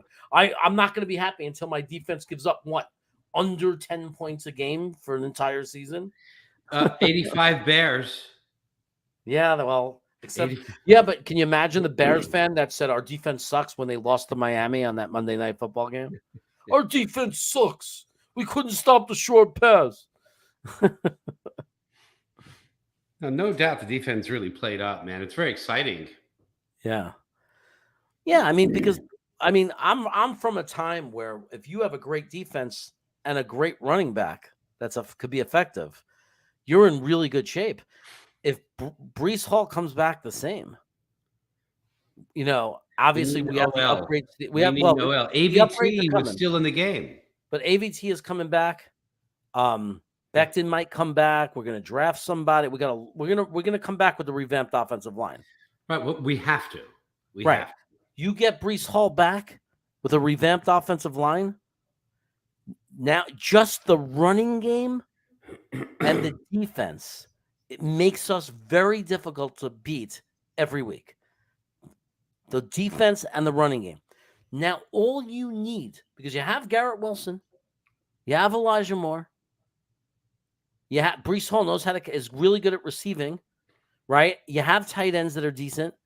All you need to do is have a competent quarterback, and now you could even do short passes. It's starting to feel like, dare I say it, the New York Giants with the Phil Simms, Lawrence Taylor New York Giants. Great defense, solid running game. Remember they had Joe Morris back in the really early days in the 80s? Yeah. They had the great defense. They had Joe Morris. Good offensive line, good run game, and Phil Simms was just made the easy look easy. Short passes all day long. Yeah. Made the easy look easy. That's all it was, and they won a Super Bowl. Yeah, I thought of a good way to talk about the Jets this year. The Jets this year, they for most teams, they were a hard beat. I mean, they beat us, but we were a hard beat. Next year, we have to be a win. win, a hard loss. We have to give teams hard losses, not hard wins. I like that. I like that. Yeah, I like it too. Right. I like that. I mean, we did that against Buffalo. Yeah. One of the things about our defense, it's not really a complaint because it's not 100% the defense's fault. Because let's face it, a turnover is usually a mistake by the offense, and so some of it is determined by the offense. But in the first half of the season, we were getting lots of turnovers, and then we were anemic in getting turnovers. Yeah. So I think that was something. I don't know what the answer is, but Well, some of that is getting a little bit lucky. Like I watched other games. The running back gets hit hard, drops the ball. We were hitting running backs really hard. They weren't dropping the ball. Passes to the defender. That was not happening, even though we were rushing quarterbacks. Horrible passes up in the air, like that last game, but they were coming down right near other receivers instead of to our defenders. Yeah. There's some luck in there, No, absolutely. Tony Alexio comes in with the super chat. Thank you, my friend. Thank you, Tony. He said, who is the best coordinator for us? Would you consider... Man, I'm so blind. Brady. As a free agent. So I don't think... I mean, it's not really important what I think. The reality is I am someone who couldn't care less about who somebody played for. I'm not into I don't like that guy. If they're going to win me a Super Bowl, I'll take anything. I'll sell my soul to the devil. But I don't think it matters. The real question is there's no way the Jets are getting Brady. Brady hates our organization. Half our fan base would be pissed. So even if I wouldn't be pissed, half our fan base would. So it's not a good match. You don't want a disenchanted fan base, a fan base that doesn't feel connected to the team. So it's not going to happen. He would just be a bridge guy anyway. The guy has, a week one not great year left in him. He probably can get $20 million. He could probably be an average quarterback. He was only average this year. If you look at the numbers, in every way, he was just average. You could probably pay him. But what are you going to? You have to do something during the year because he's not going to play 2 more years. It's funny how people will make things fit their own narrative. Like there are people that will say, I hate Derek Carr. Derek Carr is awful, but I want Tom Brady. Well, Derek Carr was better than Tom Brady this year. And then the response becomes, quickly, well, Tom Brady didn't have any wide receivers or something like that. And they start making excuses. I go, but you just said fire Mike LaFleur because... And you're forgetting that we didn't have an offense. Why is it okay to only make excuses when it's to fit somebody, your own narrative? You know what I mean? People like to create their own narrative, which is why I don't like to look at 1 year of results. I will not judge. If Derek Carr was 35, I'd be worried about this past year. If it was the same coach, they had the same coach for years, put up this numbers this year, I'd say, oh, he might be on the decline. The reality is he had a new coach that's known to suck. For whatever reason, the Raiders went out and did the dumbest thing you could possibly do. They brought in a coach that was so bad for Denver. He's still remembered by Denver as the guy who killed the organization. The worst head coach ever. Comes to the Raiders, and as soon as he gets there, Derek Carr's a different quarterback. That's not an accident, right? Which is why I say go by the last 4 or 5 years. Now, Brady... It's a little different because Brady is 45 and he looked old. Well, 2 years ago, this is kind of crazy. Brady, you can make an argument. I looked at the numbers recently. He was amazing 2 years ago. 2 years ago for Tampa, he was 1 or number 2. He was so good. He was number 1 or number 2. And that's pretty incredible. And then I think Mahomes might have been, you could make a debate between the two of them. But this year him and Carr were about the same. So Brady's really fallen. He was in a divorce. Who knows? Yeah. Or, mentally may have lost the heart for it. I don't know. But he struggled. He was frustrated. He wasn't as accurate. He was mad a lot. He was, at the same time in the fourth quarter, he would become Brady again when he needed to. Yeah. He did do that. Carr, I'm not super anti-Carr, right? But he has gotten worse every year the 4 last years.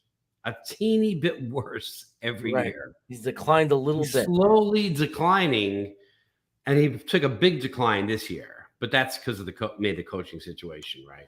Well, even in the past 3 years, like every year, there's something new with them, right? They're young wide receiver, first round pick. Yeah. Kills somebody drunk driving. Like distractions galore. Like every year, it's a different thing that's like blowing up in his face. Last year, because before this season was the Gruden gets caught with racist emails and gets fired in the middle of the season year. Yeah. They make the playoffs anyway, even though he loses that wide receiver who's a first round pick.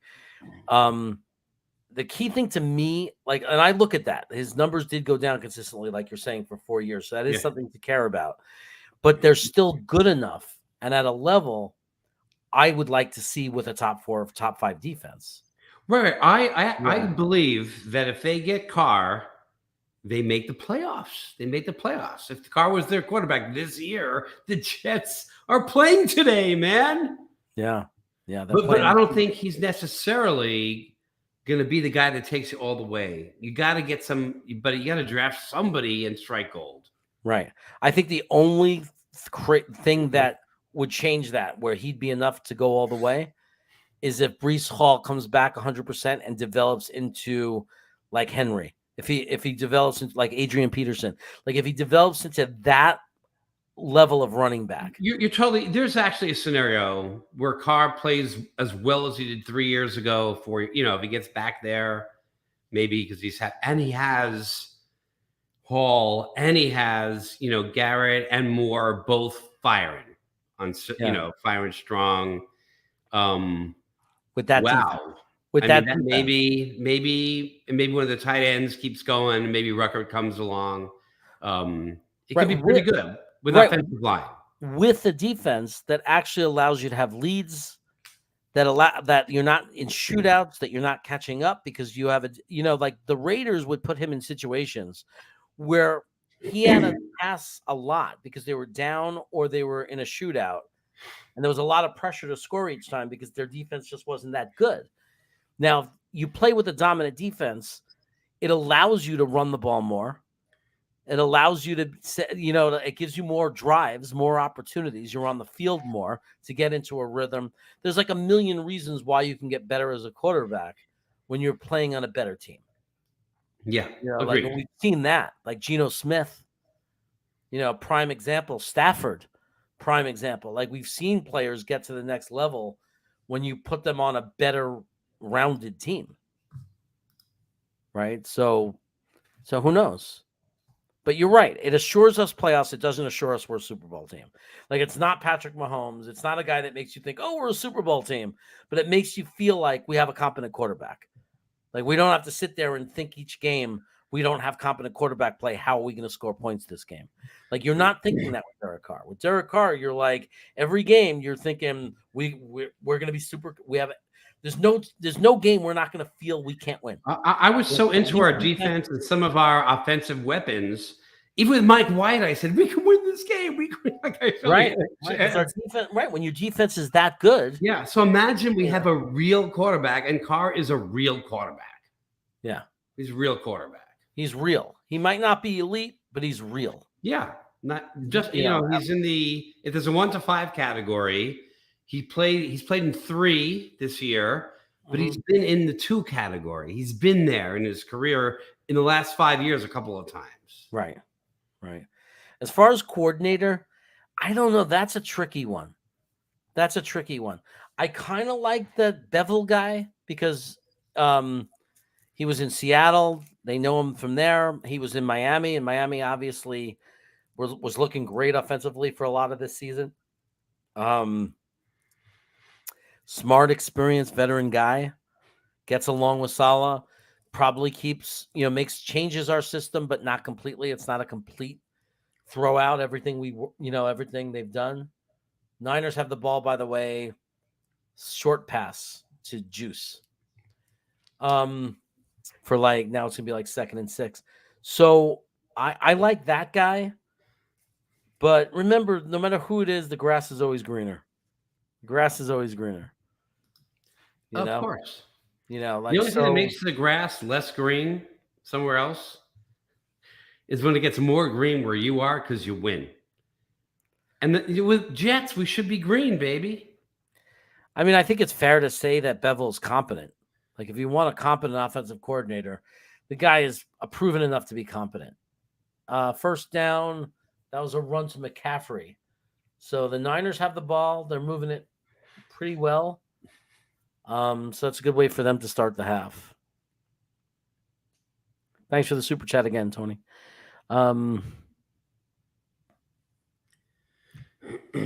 You're saying Brady had a much better year than Carr this year? Well, Lee has the real data. So is that true? Because that doesn't sound true to me. I would have to. Much better?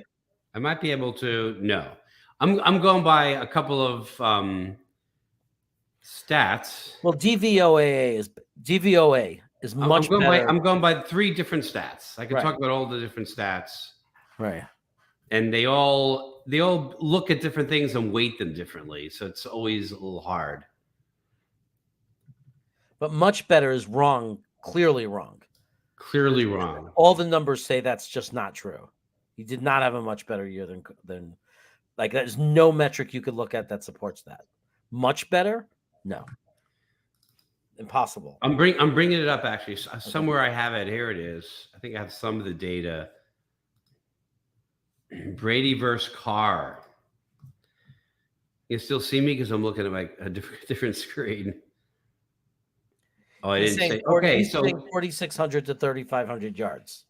Like Brady had 4,600 and Carr had 3,500. That's his main argument. Right. So if you only look at yards, you can judge somebody that way, right? You know. Right, which makes no sense because if you're gonna judge Carr that way, how about the 4 seasons? Okay, I'm gonna say that I stand corrected. Okay. Brady on the ESPN big rating. catch, Kittle, 40-yard line in Seattle, first down. Based on how ESPN rates quarterbacks, they have a very complicated system that's considered very good, but they don't look at situational things. Right? They don't look situationally. And Carr is 14th. And Brady, where's my Brady?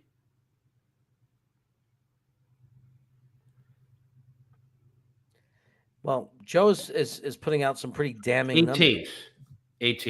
So that's pretty close. Carr is better than Brady, 14th to 18th by the ESPN rating, but by the DVOA rating, Brady is actually third. Third best quarterback? Third best quarterback versus Carr at 17. Oh yeah. All right, Joe, I stand corrected. Yeah, so I stand corrected. I stand corrected. Me too. I mean, yeah, but because I said it too. So yeah, all right. Yeah, Brady's much better than Carr, but no one wants him. Like Jet fans don't want him. But the year before, Brady was first. Like he had a big drop, you know. Carr does have a lot of fourth quarter comebacks. Do they weight that highly? That matters, right? It's separately rated, and he's rated very high in it. The issue with that is people will argue, well, why do they have to keep coming back? But it's nice when you have that capability. It's a big deal. Right. Like you want a guy who can come back in the fourth quarter. Now, I'm not going to say that Derek Carr is better than that than Tom Brady, because Tom Brady is, like the last quarterback. Super elite. Yeah. Huh? Super elite when it comes to that, without a doubt. Yeah. Brady has been the super elite comeback quarterback his whole career. Like basically you're never out of it if you have Tom Brady on your team. You still see me, Jeremy? He retires so he can find the next great job. I could see you. Okay. That's amazing that Brady's still ranked high. Just insane. When I watched him, it didn't feel like that. Not traditional ways, though. Not because he has interceptions, things like that. Less, touchdown scored. So some things he doesn't. I'm just saying that on a number of the ratings, he's very high. Yeah. And Carr is not that high on any of the ratings. Oh, it's a fight. Guy wants to fight. Seattle guy wants to fight. He's going after the offensive lineman. I don't see any flags. They're just trying to break it up, calm them down. Still no flags. Now, if somebody suddenly throws a punch now, you gotta throw a flag. Okay, they calmed it down. So far, just so you know, Purdy, who's not having his best game, is 12 for 22 with 179 yards, a touchdown, no interceptions. So even that's good enough for us to be a playoff team. I mean, like, even on not having one of his great games so far, he's still better than any Jet quarterback. And this is a guy who was the last draft pick of the draft this year. It's incredible. It's incredible. It's incredible. Now he has a better offensive line. He has McCaffrey at running back.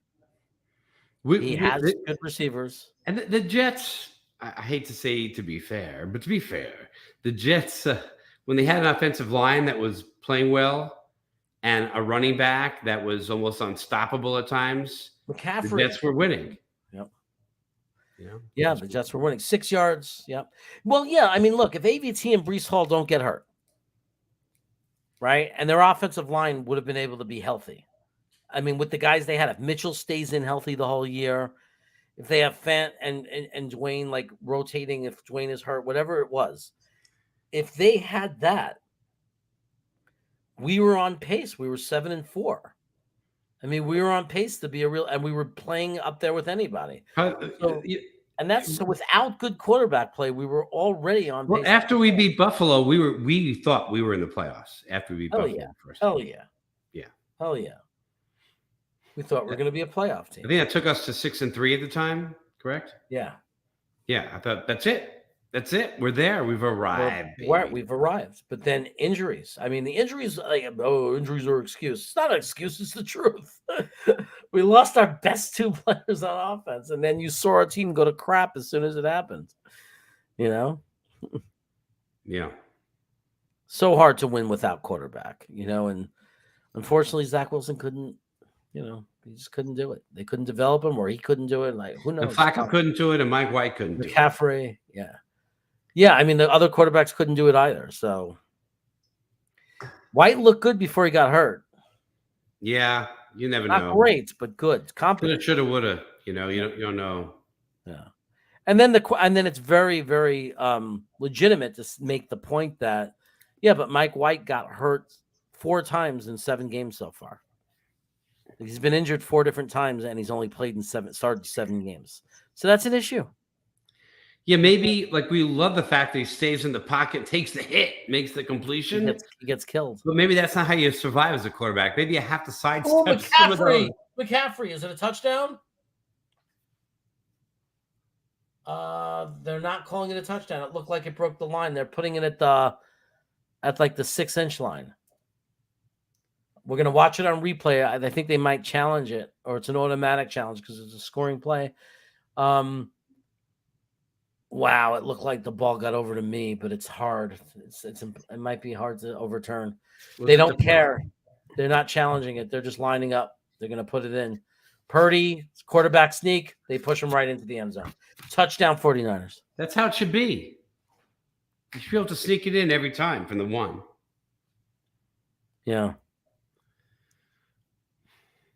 So that makes it 22-17. 23. I guess they're going to go for 2? No. It could be a 6-point lead or a 7-point lead. Well, yeah, I would certainly think that they're up by 5, so it would make sense to go for 2. Go for 2. I think so. But then 2 field goals loses it for you. So they're kicking the extra point. Oop, they kicked it. Extra point good. 23-17. 6-point lead. 6-point lead. It's an odd choice, but okay. It's a little bit of an odd choice. So you say you'd sign Brady for 1 year, give him $10 million per year, 10-year contract to draft and develop a quarterback as a coach. So you're saying 1 year as a player, and then after that it's a coach. So we would never have it wouldn't go against our cap. Why would he do that? He hates New York. Everybody knows he wants to move back to the West Coast. He tried to be a 49er. or a Raider. Tried for one of those things. I don't know. I think he wants to go to the West Coast, or I think he wants to be in Miami. I think the guy is old. He's got some arthritis. He wants to play in a warm weather state.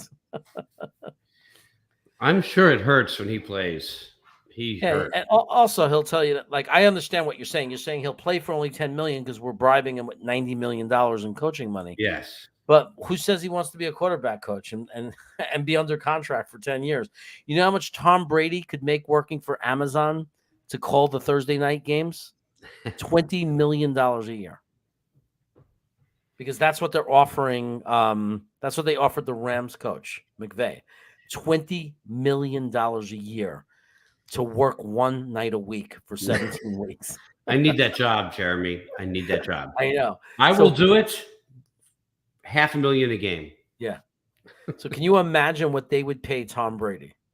Like any of the networks. Any of the networks. He'd be the most expensive. Like he'd make more money than any broadcaster in history. Baker Mayfield and the Strevler package. He loves the Strevler package.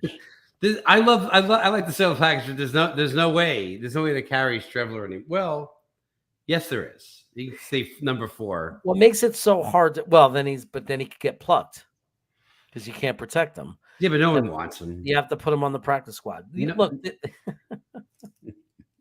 he'll be on the practice squad most likely unless somebody scoops him up. Yeah.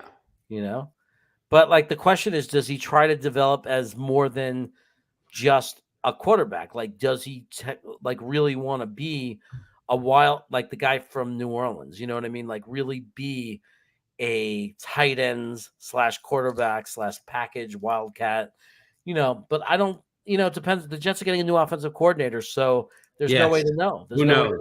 Who knows? Exactly. Yeah.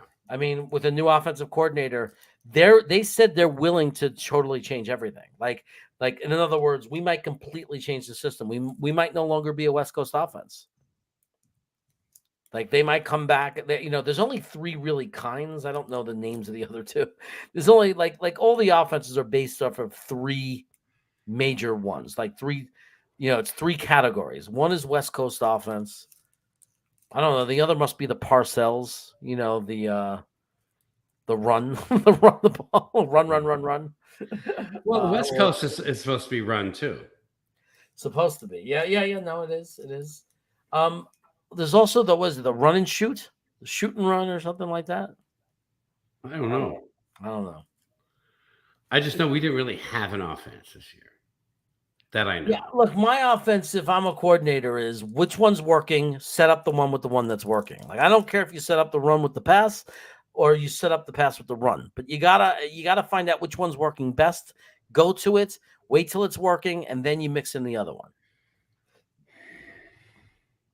I don't like when people make rules. Oh, you can't throw the ball 40 times a game. Well, that's not true. I've seen teams win a lot of games throwing the ball 40 times a game, if that's what works.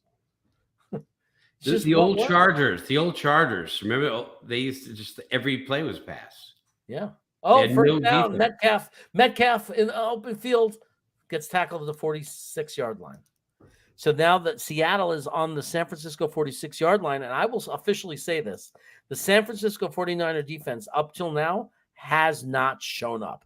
You want to talk about, how many people said, we're not a real top defense. We're nothing like San Francisco. Well, guess what? If the Jets were playing the Seattle right now and giving up these plays and this much yardage and this much points, Jet fans would be like wanting to fire Jeff Ulbrich all over again. And the Jets were on the road. Yeah, right.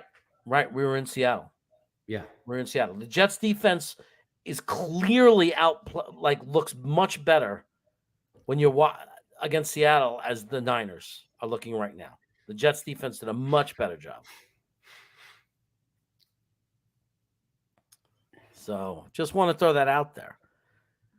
Well, Flacco threw the ball 60 times in that Browns game. But the problem with that is that's the reason you're throwing it 60 times. We were down the whole game. So that's the worst reason to throw a lot. I'm saying even if you're in a tie game, I don't care. It's what's working. What is moving us downfield? If throwing the ball is working, then let's throw the ball. Now, if you have to throw it 60 times because you're behind and getting crushed, obviously that's not ideal. Yeah. So, The run was a joke, though. They were averaging less than 2 yards a carry. right. whole And we game. were and our defense didn't discover itself yet. We were behinds. We were like, we had no choice. You had to throw the ball like crazy. Yeah. Nothing else was working, It was crazy that we were still in that game. We were still in that game. Crazy. So Although here we Wilson go. looked great in that game. 3rd and 5 right now. It looks like stoppage of play. Someone called a timeout. Wilson had quite a game as far as number of catches. He was like every play was Flacco to Wilson. Yeah. Boom, boom, boom, boom. Wilson takes over football games. Like Wilson literally takes up. Well, Metcalf is doing it right now for Seattle. Maybe you can't win it unless the quarterback can get you the ball every time. I mean, can score a touchdown? That's what I want to say. Yeah, I mean that's my biggest problem with Zach Wilson is, aside from the way missing the easy stuff and that he fell apart, is even when he was winning games, when he won those 5 games, he could not, he was not making mistakes, but he was also not utilizing his weapons. Like Garrett Wilson disappeared for in the middle of that part of the season. He was just invisible. Yeah. And you could see by Flacco and even by White that he was getting the step, and that's all he needed. Just fire it in there and let him go. Just fire it in there. He makes the catch, contested catches. He's strong. And then he yaks it up. Yeah, he's a strong guy. He's aggressive. He's not afraid. He doesn't play fearful. 1st down, Seattle, the 38-yard line of San Francisco with a nice pass to Lockett. Geno Smith, man, is like real. Like everyone says, Seattle's going to get a quarterback next year. Like they're in the market. Bullshit. Like why would they be getting a quarterback? Geno Smith is legitimate as legitimate could be right now for their system. He's totally legit, and I don't know if they have any rights to him though. Right, so unrestricted free agent. Yeah. But he must be smart enough to know that this is the system. Russell Wilson was great with this team for years, goes to Denver and sucks. He sucked his whole career, gets in for Seattle this year, gets an opportunity, and he's having a career year. He's going to look to sign with Seattle. I agree. Why not? I think they could easily, and he's worth it for them. Yeah. Oh, yeah. I don't think he's going to cost $40 million or anything crazy. Well, I wouldn't be surprised. Maybe 30. I don't know. He's certainly top 10, like every category. Zach almost. Oh no, he missed it, and Geno broke it. And he's under pressure, throws it out of bounds. Smart move. Top 10, 33 years old. Good stats, good solid stats. Better than Carr. Yeah. So I don't know. What is Carr worth? Well, they're saying the Raiders don't want to pay him 40. That doesn't mean another team. There's not another team that will. Woody Johnson might pressure. He's not supposed to stick his nose in the business. He's supposed to be JD, but Woody Johnson went a little nuts in that press conference. The way he was making it sound is he'll pay any price and he'll overpay. If it was up to Woody Johnson, he'd overpay. Like if he has any say, he's going to be like, he's not going to get outbid. He'll pay whatever price for Derek Carr, if that's who's available. And if it's Lamar, I'm worried that Lamar might not want to play for us. But again, Lamar comes with contract problems. Is the problem? Crazy contract problems. He wants $50 million a year, $5 million, 100% guaranteed. Yeah, and he's missed. And he's missed more than 5 games in the last 2 seasons. And he's already been a crybaby. Right. He's already, yeah. And we don't know what if he's going to recover fully from the knee. There's no way to know. Well, they do a physical. So Prescott, Prescott makes 40. Dak Prescott makes 40, right? Crazy. That's an overpay. That's a horrible contract. Goff 33. Wentz 32. I cannot believe that Washington took that on. Why would you pay Wentz $32 million? That's so Cousins 35. Yeah, that's because it's an old contract. Old contract. Tannehill, and it's one more year left on it. Mm-hmm. Tannehill 29.5. I think that Tannehill is. He's not a free agent, right? No, one more year. So I don't know why Jet fans talk like that. Some people say we should get Tannehill. Like, what freaking world are you living in? He's under contract for another team. Winston also 2024 is 14 million. What does void mean? UFA, unrestricted free agent. What does void mean? That means the contract is. I think it means that he could leave. It's like an option contract, like it's team or player option. So it might be that it's like so either one could walk away. Void years, it means void years. I think that what does that really mean though? Like does that mean they already paid him for that year, like part of the contract, so now he's free? I don't know. They'll tell us. I hate shit like that when I can't when they do the fancy. I think it should just be the rule should be if you sign a guy, it should be the average salary per year. And that's what it is. And that's what you pay them. And that's what gets counted towards the cap. There's UFAs, unrestricted free agents. Right. There's SFAs, there's RFAs, there's ERFAs, and there's voids.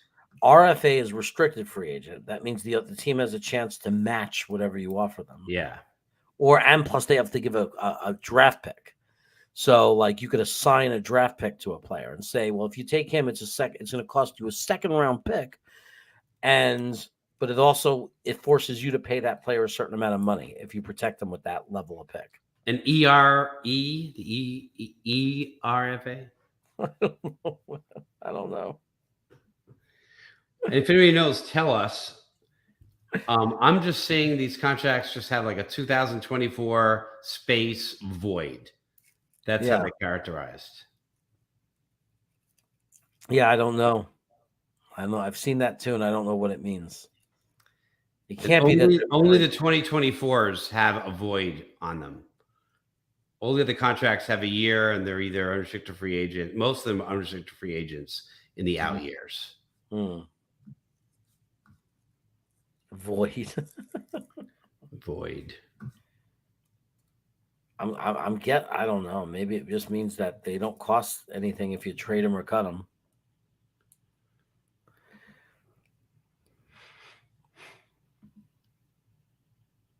Wouldn't that be an unrestricted free agent then? We love the Chaos Brothers. Please hit the like button, not me.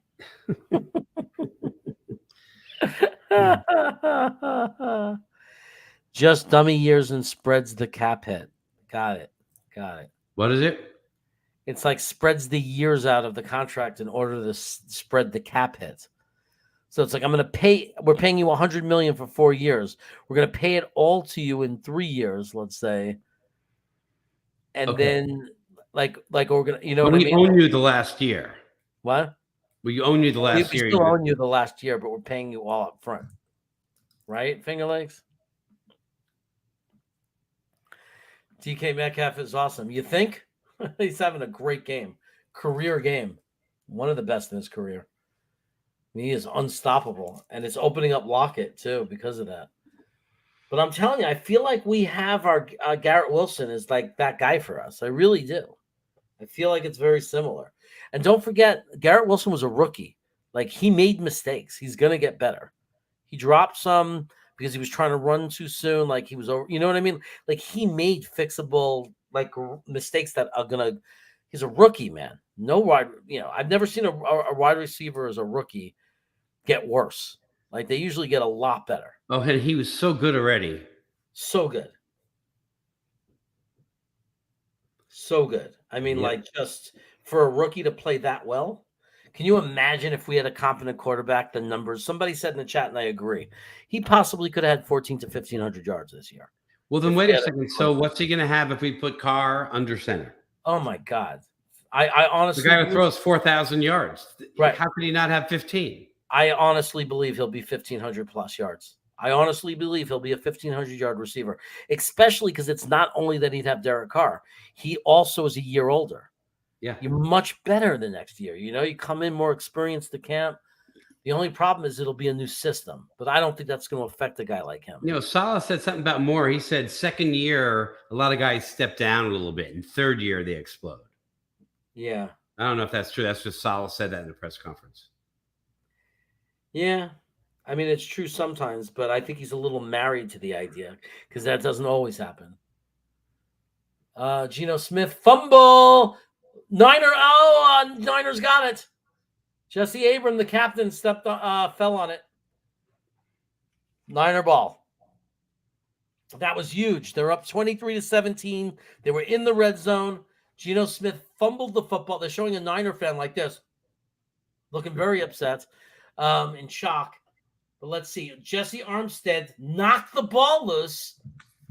Then, oh no, somebody who got it. Bosa got the ball. I love having a combination like that. When you have two stars like that, one knocks it loose, the other recovers it. That used to be Lawrence Taylor and Brandon Marshall, or not Brandon Marshall. Remember Leonard Marshall? It was a long time ago. Yeah. So I think I honestly do believe that Garrett Wilson's going to be very special. 1,500 yards, by the way, would be the best wide receiver the Jets have ever had. Like if he comes out and he puts up 1,500 yards with like 7-8 touchdowns, he's the best wide receiver in the history of the Jets, I think, except for Maynard, but that's 1960s. Well, if Carr came to the Jets and threw for 5,000 yards or 4,500 yards, boom. Yeah, like right away he breaks the record for passing yardage. Yeah, that could happen. Right. We didn't have a quarterback throw for 10 touchdowns this year. I can't remember the last time. I think probably Fitzpatrick, the last time we had a quarterback throw for 20 touchdowns. And Carr comes and will throw 25 plus year, most likely. Most likely. It depends. I mean, we got to get a good offensive coordinator and we got to get a healthy offensive line. But you know what? I mean, the offensive line is set to be rebuilt and good because we have guys coming back from injury. And Breece Hall's coming back. So you get a healthy offensive line. We have Michael Carter. We have Bam Knight. We have Breece Hall coming back. We're set up to be a good offense. We just have to get the right offensive coordinator. We have to get somebody smart, and we have to get a competent. So you have Derek Carr or Jimmy G or whatever, a competent quarterback with a really good running game. Garrett Wilson is going to be, and I think Elijah Moore as well. I think they're really going to take over. Yeah, we saw the fumble, buddy. Niner ball. I'm excited about this, what this team could do. And I don't like the offense that we've had. Like, I don't like it. Like, I'm tired of it. I'm tired of the complexity, and this one can't play in this offense. Can we just have a regular offense? Just have Denzel Mims run a post for the love of God and throw the ball to him? The guy is 6'4" and runs a 4.3. Throw him the football. Have him do a slant and just throw the football and let him fight for it. That's what he does. But we have Garrett Wilson, so we don't even need it to be Mims. Just do that to any of our guys. Elijah Moore is open like crazy. He's open all day. Just throw him the ball. Get me an offensive coordinator and an offense that actually finds a way to get the football to his open receivers. Is that so much to ask? Go Niners. Hell yeah.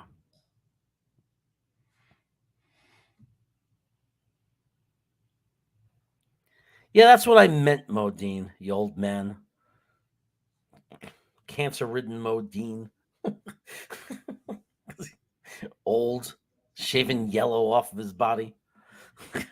Moldy Modine. Trade all the Boyles, draft Paris, sign White, and draft Hooker. I don't know about drafting Paris. I think there's a better offensive lineman, that guy Strumjowski or whatever. You want a guy who can protect the quarterback, not just a run-blocking offensive lineman. You got to get that other guy, Strumkowski or whatever. That's the guy who protects the quarterback. That's the guy. So McCaffrey just did a pretty good play. Well, actually, I don't know if he got many yards out. He got some good yards. He ran to the outside and then ran back to the middle and then shot up for a few yards. Pretty impressive. Yards today is 99 rushing yards. So he's about to go over 100. It's quietly a good game for the Niners. Really well balanced. Just their defense. McCaffrey breaks one for 12 yards. 38-yard line of Seattle. Now, remember, they have a lead 23-17, so they have the opportunity to stack on this lead. Trade for Bowles, Denver left tackle, but what are you going to trade? You know, what's his contract look like? You know, what are you going to trade? So, well, I kind of am in a comedian. So, agreed. Well, you know, Dom C, the reason we agree is because I got the opinion because of you. That's why it's easy to agree or to be agreeable to Dom C when you're actually getting your information from Dom C. Oh my God. You wanna come on, Dom C? Let me see.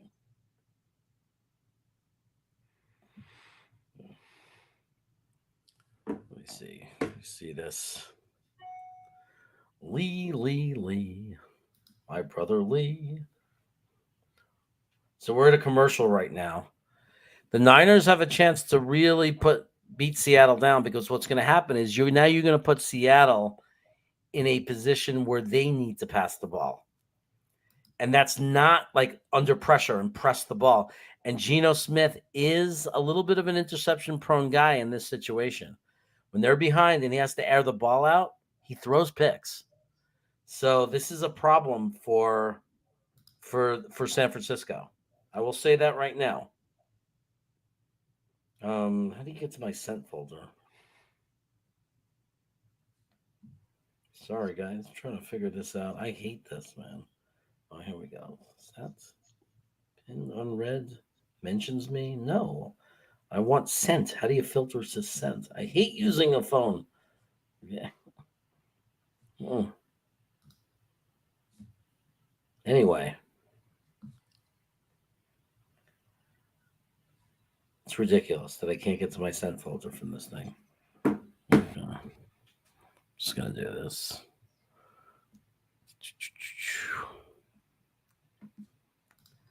Copy. Okay.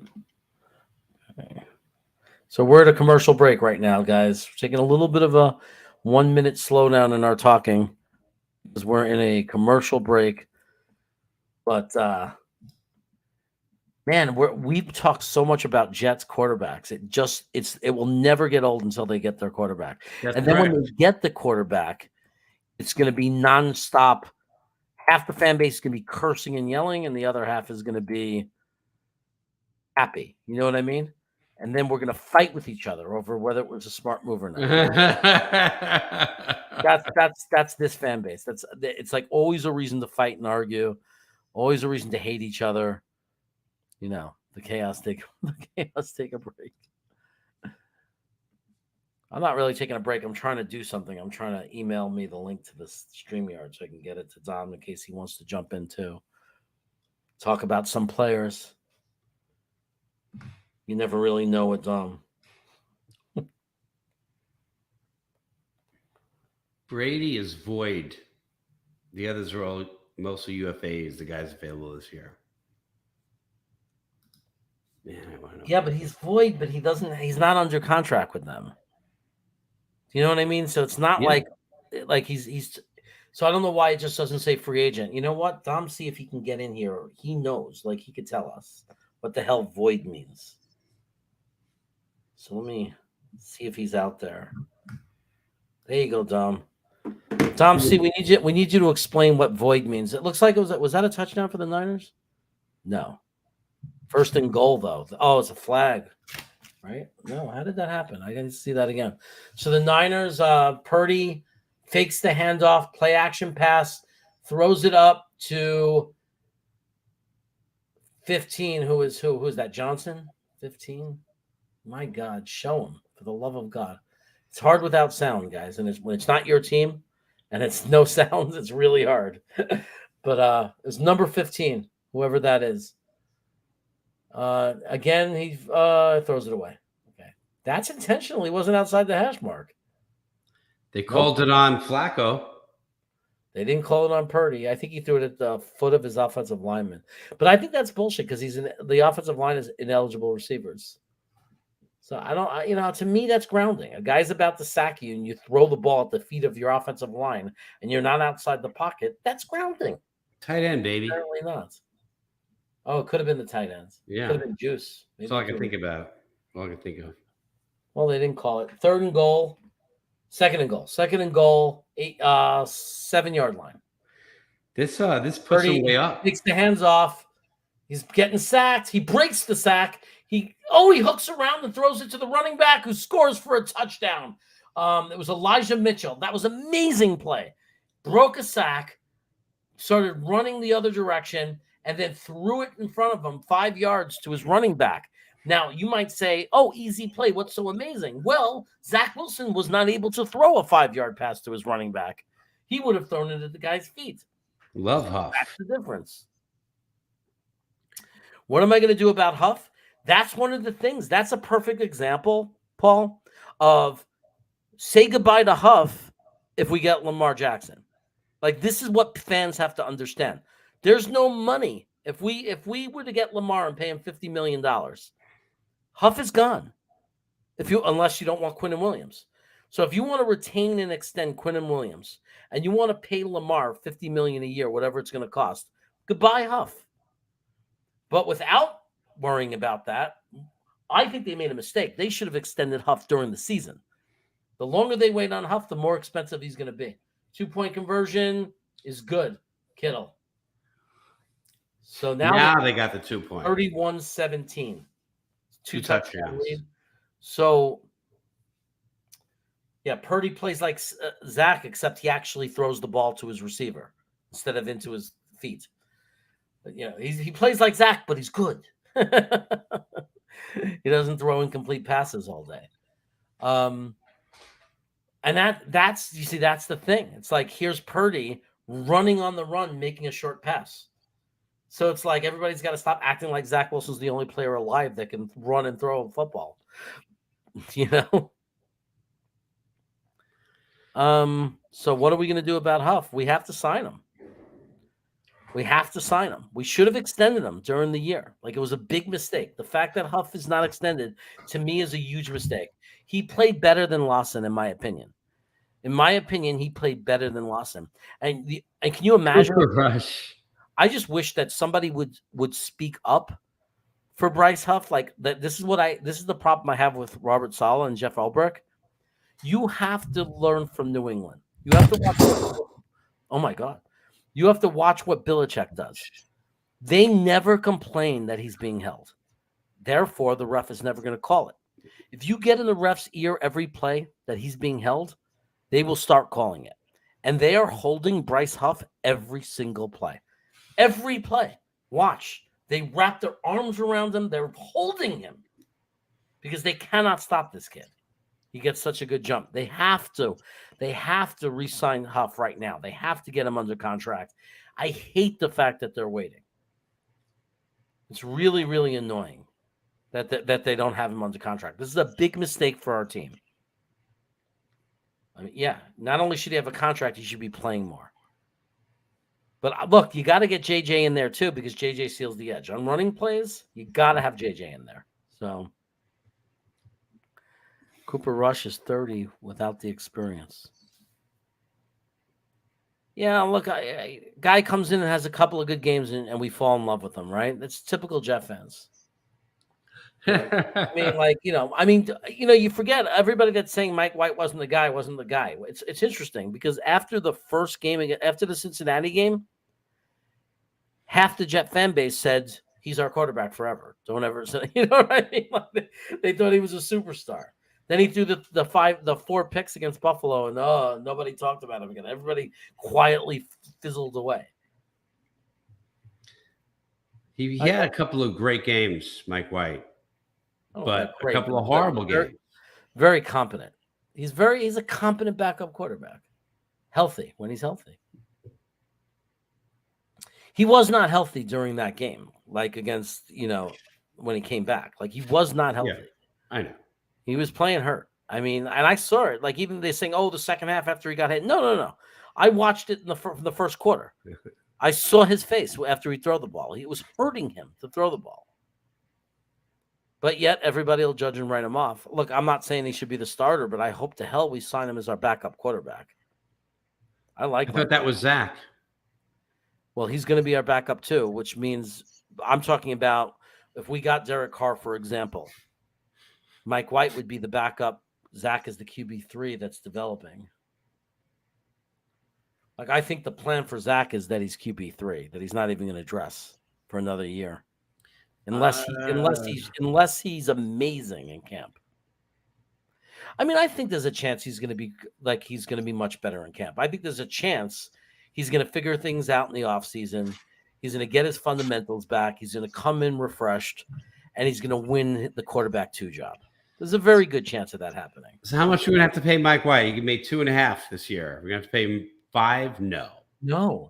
3. I don't think nobody's looking to get Mike White as their starting quarterback. No, totally. You're talking about a backup quarterback market. Yeah. The guys that make $5 to $10 million in a backup quarterback market are like a Jacoby Brissett, a Baker Mayfield, because they could play Baker Mayfield. Well, because they're potential starters, right? They still have some upside. We don't know about Baker Mayfield. We don't know. I don't know. I mean, what's the one quarterback that would be a $10 million guy as a backup?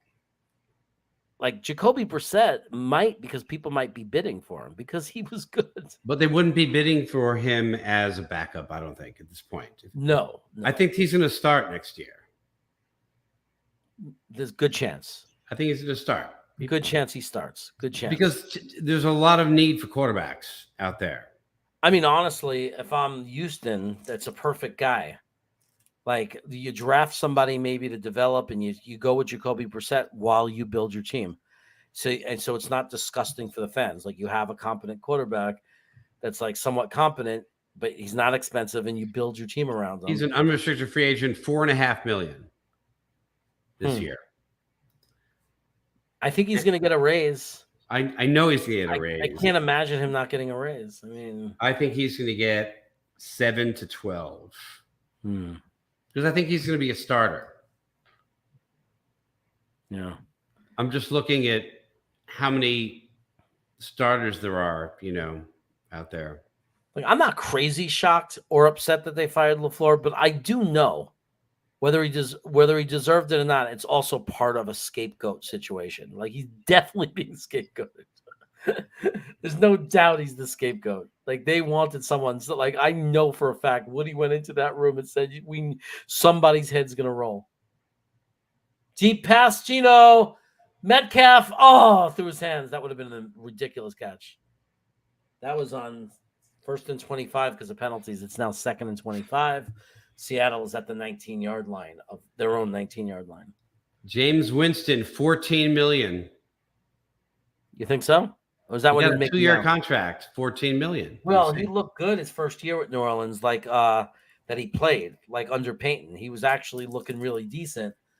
And then Peyton left, and this year he didn't start off well at all. But most of his career, he's an interception machine. It's like a Richard Todd. Oh, flag. They threw a short pass to Metcalf, and a flag went out right away. See who it's against. That'd be a horrible mistake for San Francisco if it's against them, because it was 2nd and 25. You'd hate to do an automatic first down type penalty. Someone is saying Teddy Bridgewater. Yeah, what about him? He's a backup. Like, Teddy Bridgewater is a backup quarterback. Like, so I hope nobody's suggesting. I hope you're not, Matthew. I hope you're not suggesting Teddy is a starter. Teddy Bridgewater is not a starting quarterback. Plus, he gets hurt every time he gets on the field within 15 minutes of playing. Like, every time he gets on the field. Against us, he got hurt the first play of the game. Then he came back again for Miami. He was hurt right away. The guy is made of glass. What's up, Tom Bon Jovi? Riding in on your horse. Gino passed to their tight end, I think. It was 3rd and 22. Now it's 4th down. Bad situation. It's only 12 minutes to go in the 4th quarter, and they're going to have to punt. So basically, they're going to have to stop San Francisco and score 2 touchdowns this quarter. They're not in good shape. Bailey Zapp. I think he's under contract for like 3 years, isn't he? Like, wasn't he a rookie or something? Like, New England owns him forever. And we're not trading with New England. They're not giving us a quarterback. Also, why was Bailey Zapp behind Mac Jones? You have to ask yourself that. I mean, you know. Zapp is unrestricted free agent in 2026. Yeah. I wouldn't be counting on him. Yeah. Hey, Dom, I texted you a text, man. What's going on? Maybe he answered and said why he's not here. We need you to tell us what a void contract is, Dom. Say, check your text messages. Come on, get in here. 5 minutes. I don't care if you're in the freaking Chuck E. Cheese with your kid. That's what he's probably doing. Like he'll come into the chat, into the stream, and it'll be like noisy behind him, birthday party going on, his little kids running around eating pizza. So, Jeremy, only 17 quarterbacks make over 10 million. Only 17 quarterbacks make. And I say only, that's a lot of money, but 17. Mm-hmm. One of them is James Winston. The next most expensive, Baker Mayfield. Those teams are hurting that are paying those salaries. You get an offensive coordinator that runs an offense similar to New Orleans and to the way Sean Payton does, or a guy who worked with Sean Payton. Jameis Winston looked like a legit quarterback. Well, I think Brissett looked like a legit quarterback in Cleveland. Brissett? Yeah, I don't know why we don't talk about it more. He was good against the Jets, right? Winston's numbers this year were horrible. Next, Baker Mayfield. Next, Brady. Next, Tannehill. These are the $10 million people. He's 30, Tannehill. Matt Ryan, 30. Wentz, 32. Goff, 34. Cousins, 35. I'm just saying, you know, these are teams that are paying a lot of money for quarterbacks that aren't taking them very far. It's really hard stuff. There's so few. Stafford, 40. Dak, 40. Carr, 40. Then Josh Allen, 43. Yeah. Mahomes, 45. Yeah. Watson, 46. We know about that. Kyler Murray, 46. Oh, brutal. Russell Wilson, 49. Oh, Aaron Rodgers, 50. Crazy. There's a lot of bad contracts in there. Dak Prescott is a bad contract. When you talk about paying somebody $10 million, you're putting them in the top half of quarterbacks by doing that. It's wild. It's wild what the difference is, though. I'm the 12th paid highest quarterback at 10 million, and the third highest. No, at 30 million. You have to go to 17 to get down to Winston and 14 million. Wow. Okay. Huh. 17, whatever it is. They pay a lot of guys a lot of money. And then there's a bunch of good quarterbacks also in there, though, that aren't over 10 million because they're still under their rookie contract. Who do I want as an offensive coordinator? An experienced, proven guy. Someone with experience. And some good experience. Like some success in their career at some point. Someone who proved that they could be an effective offensive coordinator. Hey, my wife is calling for me, so I'm going upstairs. Okay. Big play, San Francisco. Big play. Debo. Touchdown. Nobody. I can't outrun the whole team. He outran the whole team. He's worth every penny. I think San Francisco has this game. San Francisco is going to win this game. They're up 20 points now. It took them time to really get it going, but they got it going. Now it's game. All right, my bro. Love you, buddy. All right, man. Take care. Love you too. Ciao. Brock Purdy, good, just a normal good pass. Let Debo do all the work. Look, Brock Purdy didn't just throw a 40-yard pass or do anything miraculous. He did exactly what we wanted Zach Wilson to do. He simply got the ball to his weapon. I mean, it was a simple pass. If you look at it, you will think that any quarterback, any decent quarterback worth his salt would have made this play. That's what you'd say by watching this. You'd say, like, any quarterback could do that. What did he really do? He threw it to an open guy 10, 12 yards away from him, 15 yards away from him. Well, the answer is we couldn't find a guy who could do that. Now, to me, it looked like a design play, which I put on LaFleur then. Like, stop getting cute, stop being complicated. Design a play like that. Get Garrett Wilson or Elijah Moore into a play where they're just a design play where you're throwing 12 yards to them and you have a chance to turn it into more. We just couldn't do it. LaFleur could not do it as an offensive coordinator. He couldn't do it. Everything was so complicated that our quarterbacks, all three of them, were leaving open guys all over the field because it was like, you have to look here and you have to look here. Just freaking simplify it. You could tell that they're making it so easy for Brock Purdy. They're making it so easy. All he had to do literally was look up, and there was a wide open guy coming across. You throw it to him, design play. Design play. I mean, I just don't get it. But, man, Debo is good. Debo is good. Let me tell you something. Debo made that. That's a good 12 to 15-yard pass play that Debo Samuel said, no, I'm going to end the game right now. I'm going to score a touchdown and take any chance Seattle has of coming back in this game, and I'm going to end it right now. That's what he did.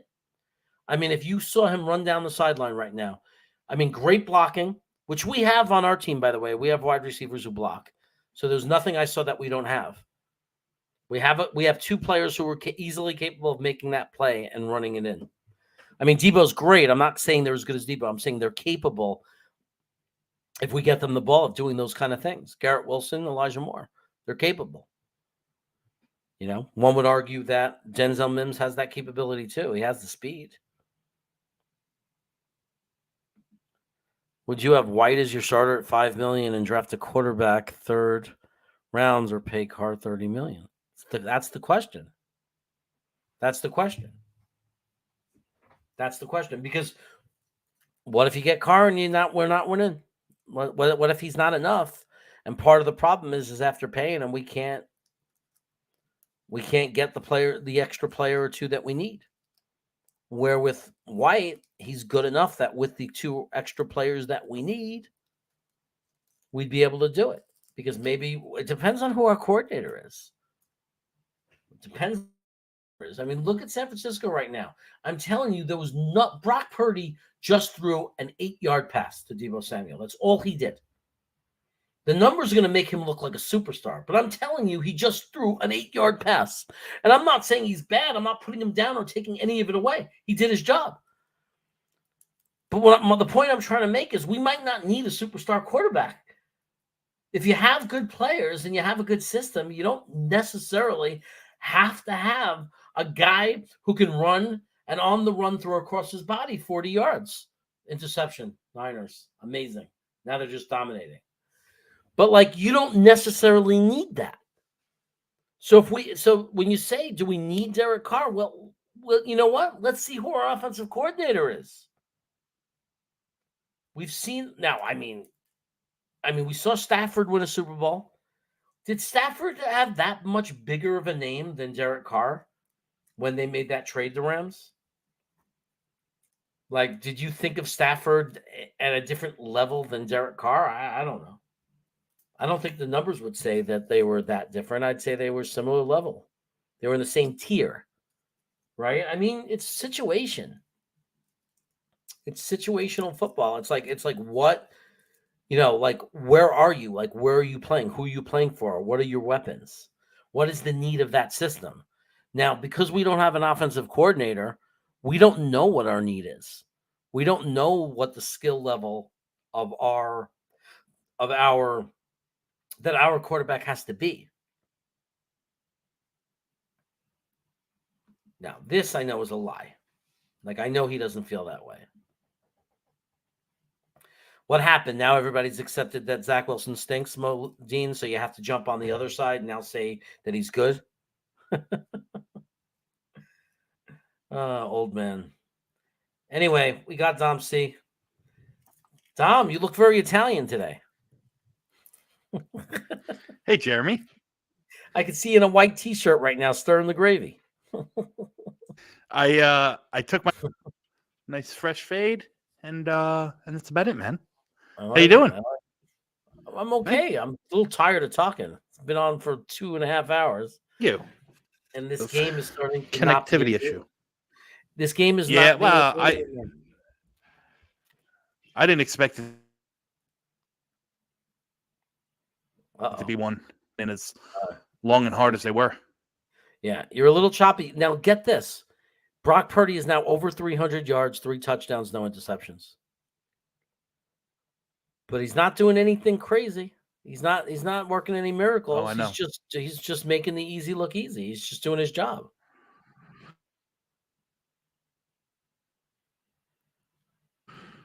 So Dom, go ahead, Dom. You're having a little technical issues. You're freezing a lot. I'm coming back. I'll be back in Okay. 2 minutes. 17 for 28 for Brock Purdy, 323 yards, 3 touchdowns, 0 interceptions. And if you're watching this game, there's nothing that's you wouldn't say, "Oh my God, he's a superstar." He's smart. He's taking what the defense is giving him. He's executing the plays well.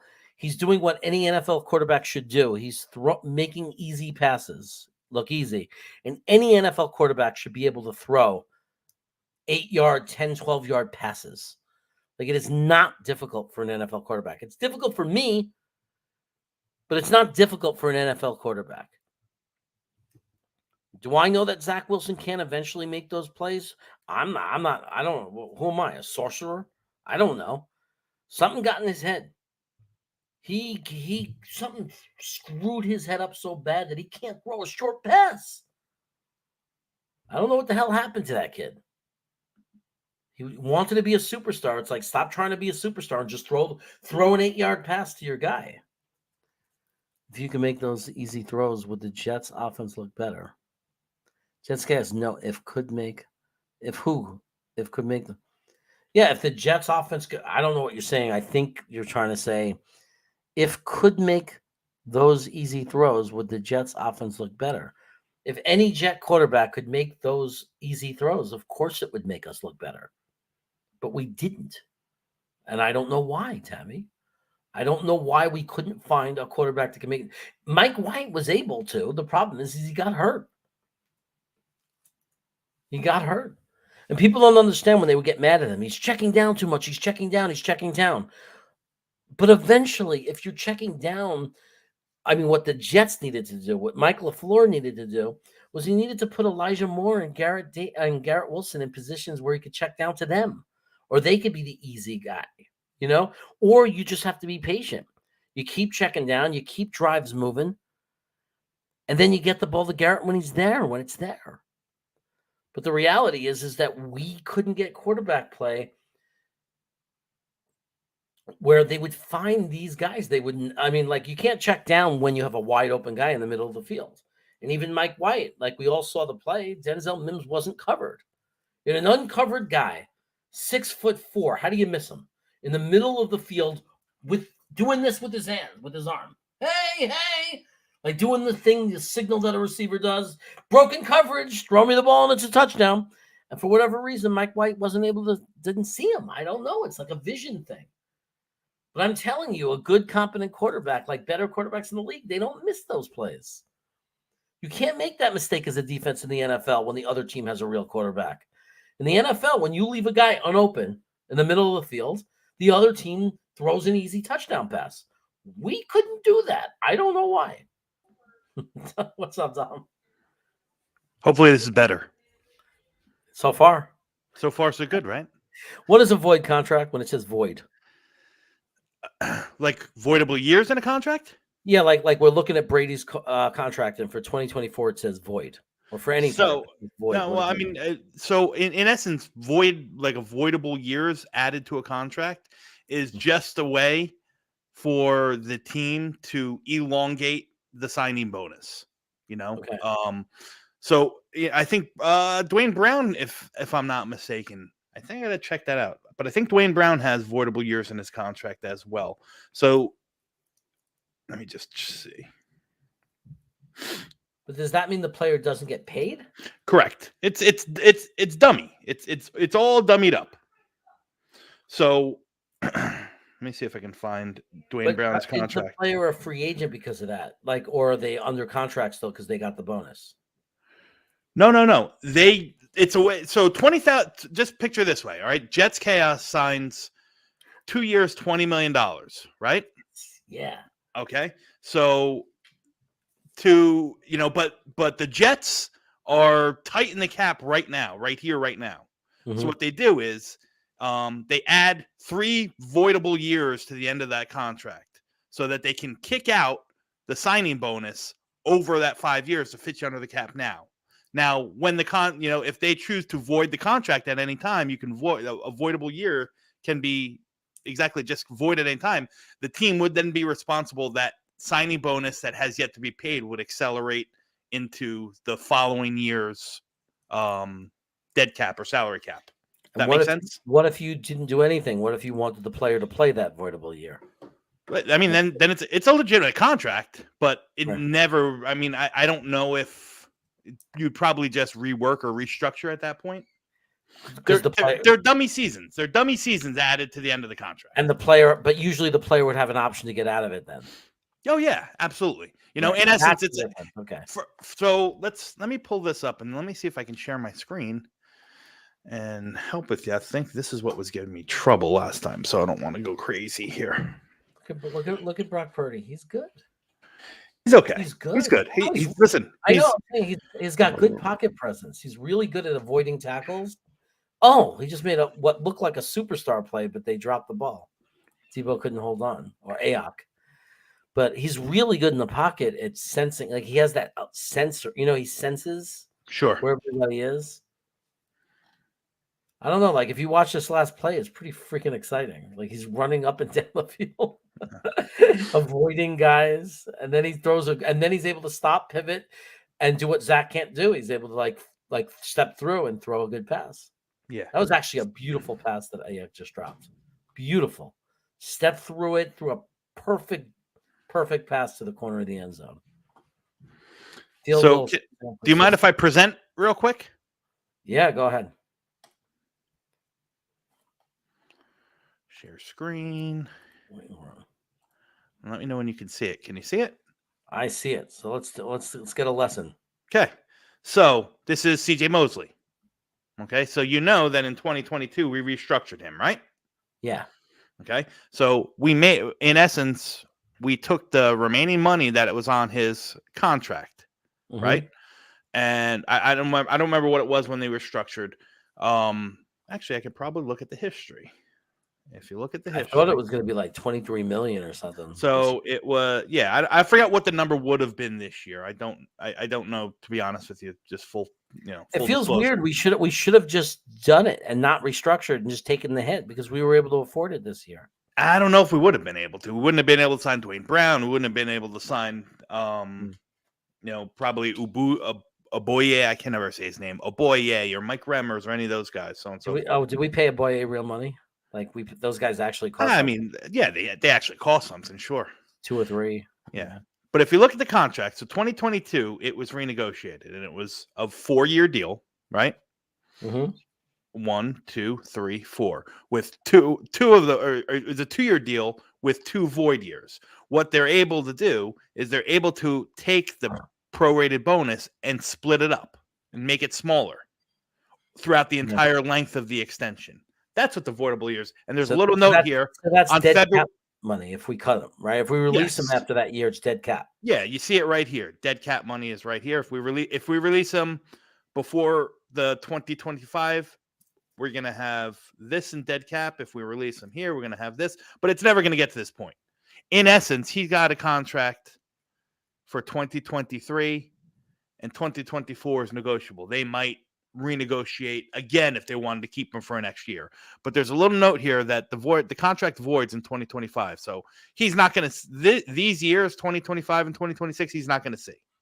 Look at but look at the okay, so when we look at 23, it's a $21 million cap hit. Correct. So it's $21 million for the next 2 years.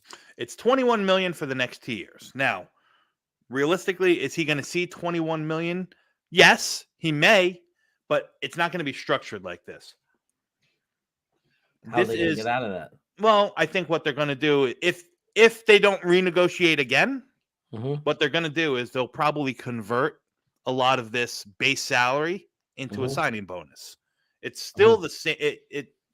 And then they'll be, if they convert, say they say, okay, we're going to convert $12 million of this base salary into a signing bonus, and then they can split that $12 million over the next couple. That's going to help them bring this number for 2023 down, right?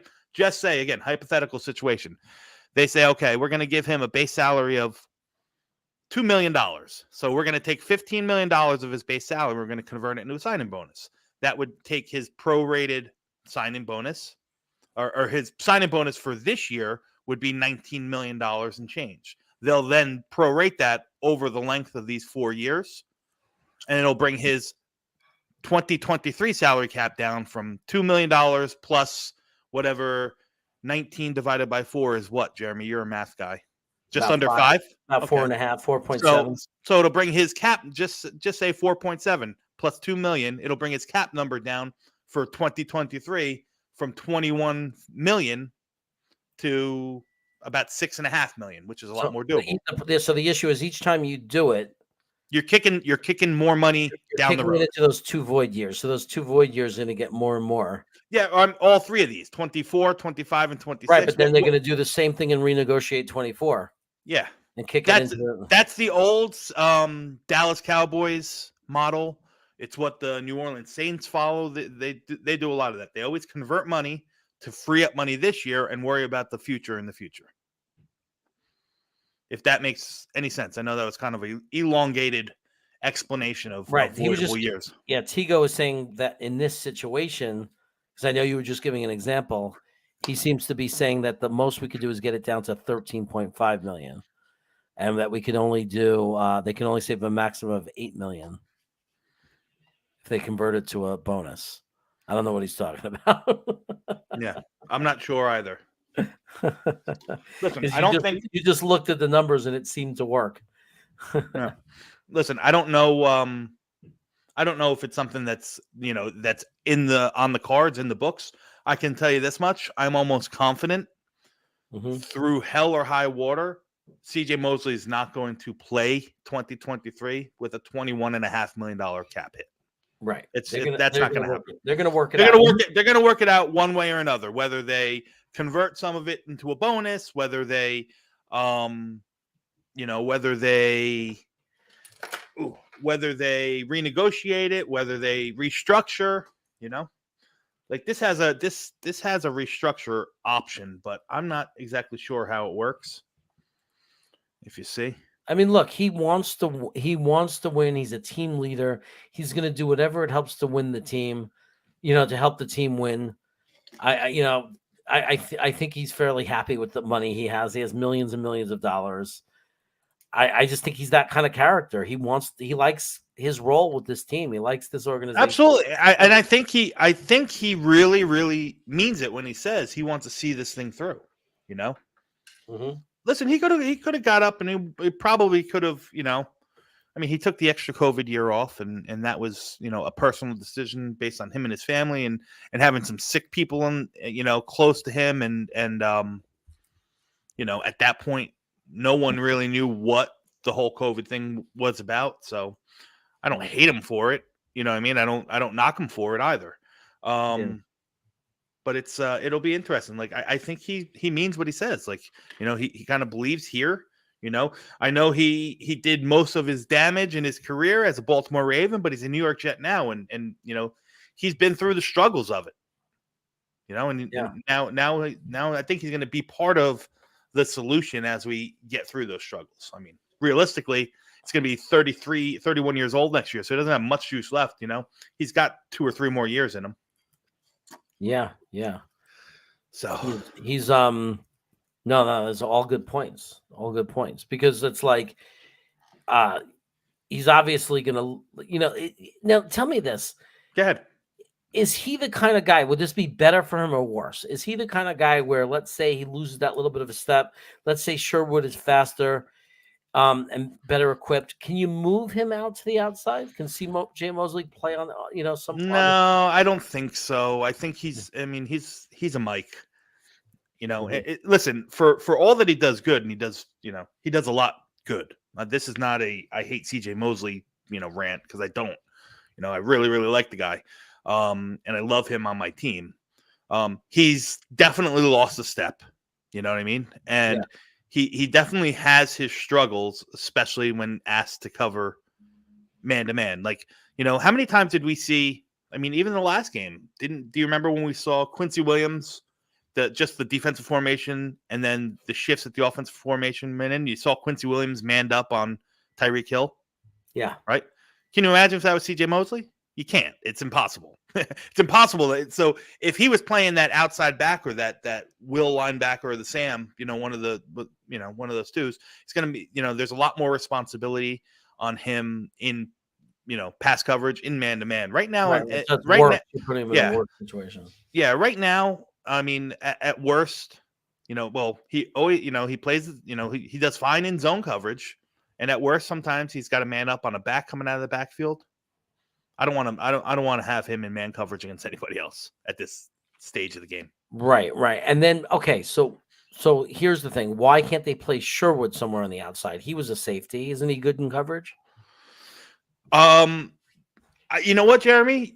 That's a very, very fair point, and something that I've said in the past. I'm not exactly sure, but to me, it seems that they are doing everything in their power to kind of pipeline Sherwood to be the replacement for CJ Mosley. I would assume that he can play coverage better. Sherwood's whole problem. Sherwood hits great. He gets downhill.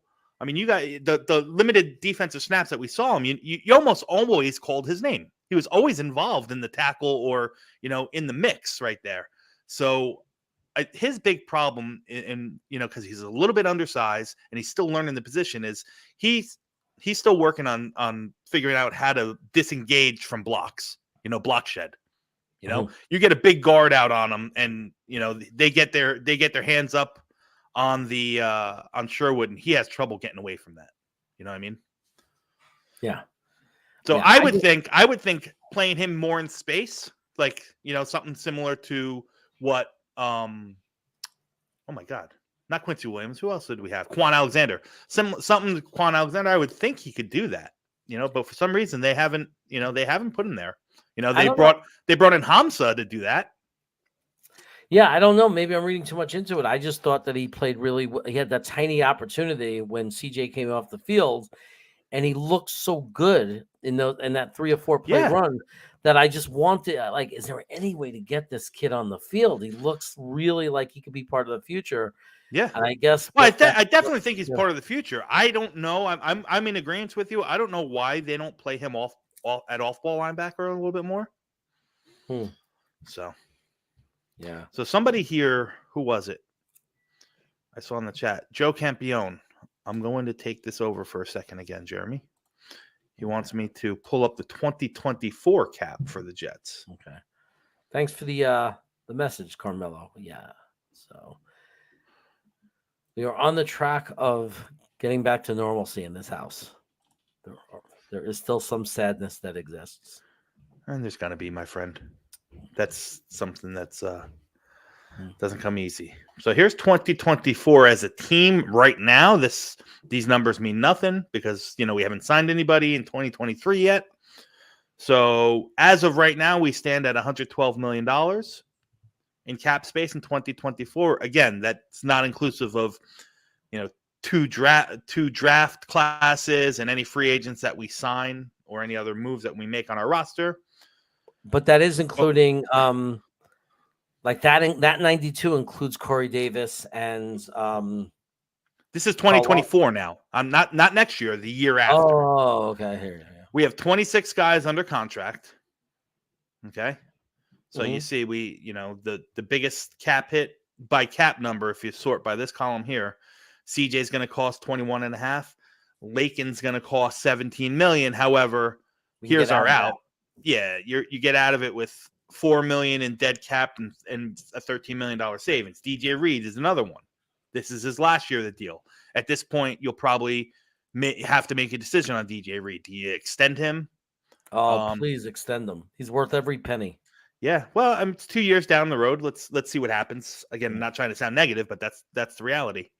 And Finger Lakes, no, it does not include any increase in the cap.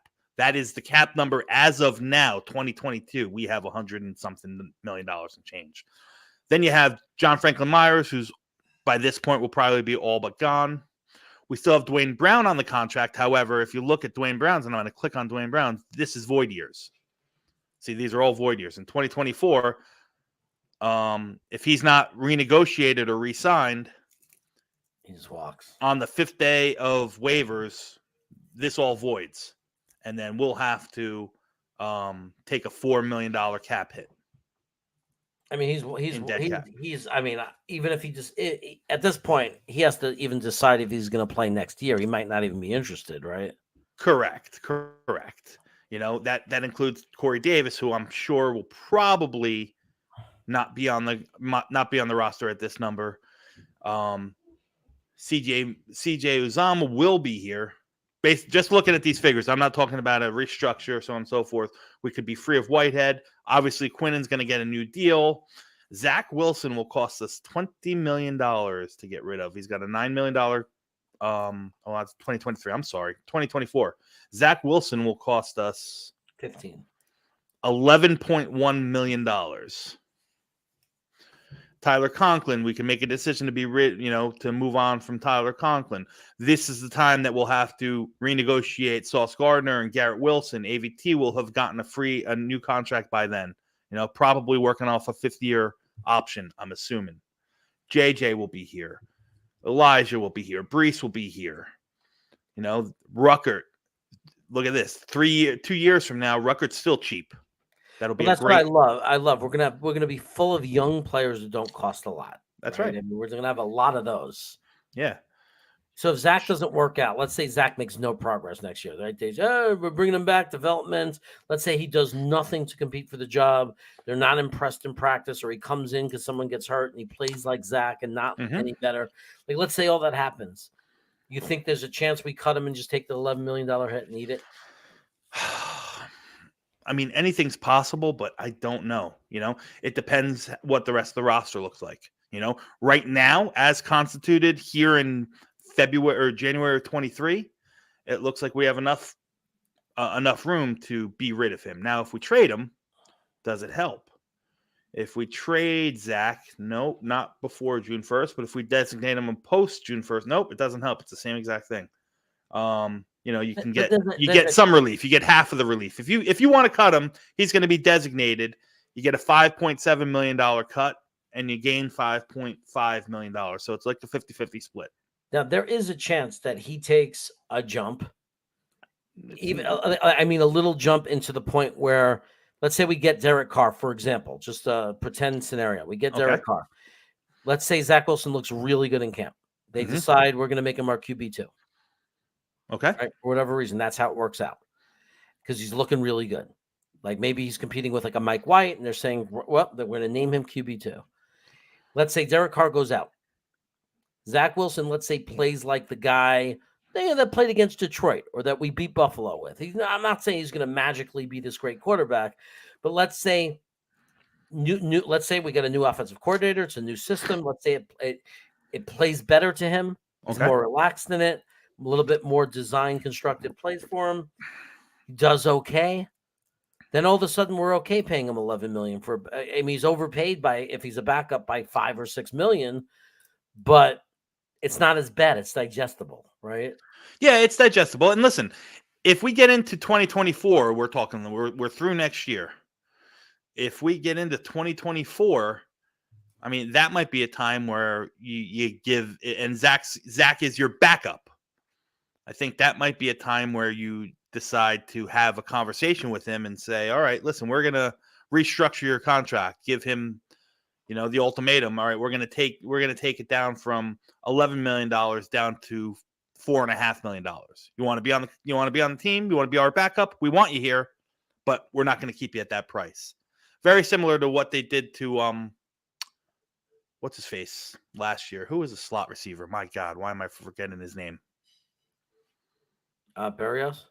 No, not Barrios. The guy Crowder, exactly. Mm-hmm. Crowder had a cap number, upwards to $8 million, and they said, "No, listen, we're not going to keep it $8 million, but if you want to play, you can stay, and we're going to restructure your contract, and now you're going to get paid $3 million." Right. So right. Like, that could happen, but that was we're not picking up the contract. We're not. Your options are to take less money to stay, or we're going to cut you. Shop elsewhere. Well, that's what we're going to probably say to Carl Lawson and Corey Davis, right? Like, we're going to say we're not going to pick these up, but we'll sign you for this much. Maybe not Carl Lawson, but like Corey Davis. So I'm in 2023's cap space here. So if you look at Carl Lawson, he's got almost a $16 million cap hit, but most of that can be saved if you do cut him. So I can't imagine. And it pains me to say this because I really like Carl Lawson, but I can't imagine that he's going to stay. He's going to be a Jet next year at this number right here, $15.7 million cap number. My guess that one of two things. They're either going to cut him, and just eat the $333,000 in dead cap space and free up $15.5 million, or they're going to restructure him somehow, just like they did with CJ last year, and free up more money this year, kick some years into void, and have some void years on the contract, and worry about it down the road. The same could be said with Corey Davis. Like I said, Jeremy, I've been saying this for months now.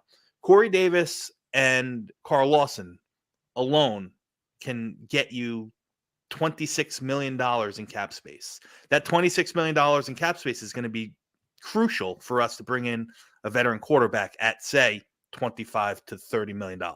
Right. That literally on its own, just adjusting those two or adjusting one, letting the other go, like however it works out, just making that move takes care of that issue. But how do we take Q? Now you got Quinnen Williams to worry about. Like, what do we do with that? And that's Quinnen Williams is, you expect him to get, a nice contract, and they can structure that however they want. They could make it so his cap number is very small next year, and he gets more money progressively as the contract goes on. Right? They could push that down the road. Yeah. So the big thing is going to be right here, right now, 2023, because like I said, they have $3 million in cap space right now, right? Mm-hmm. If after they signed whoever they signed, all these guys,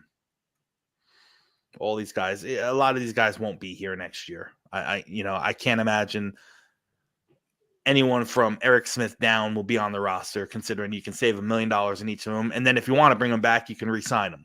You know what I mean? Yeah. Outside of Tony Adams, he'll probably be here, but Chaz Surratt just got signed to a futures contract. That doesn't guarantee. Rodney Adams just got signed to a futures contract. That doesn't guarantee. Chris Glazier got signed to a futures contract. That's not guaranteed. That's if you make the roster. So this number here of $3 million isn't really accurate. It's probably more so around, 10 to 15. Right. So there's going to be a lot of juggling that has to happen for sure. So there's a very real chance that, I don't know if you can make examples. I would love an example of it just to know, does this really happen? Okay. Do you think when we talk about the possibility of trading out of the first round to avoid paying a first round pick? Mm-hmm. Now, I don't think you have to trade completely out of the round. It seems like when you move down out of the top 15, it's not that expensive.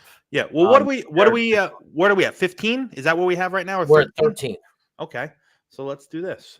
And then I was just going to ask, do you think is there an example of a team that clearly did it, that they traded back literally to save money, like, or is it's not something they ever admit to doing, obviously, but No, no, I don't. It's not even. I don't think that's like a taboo thing. But teams do it all the time.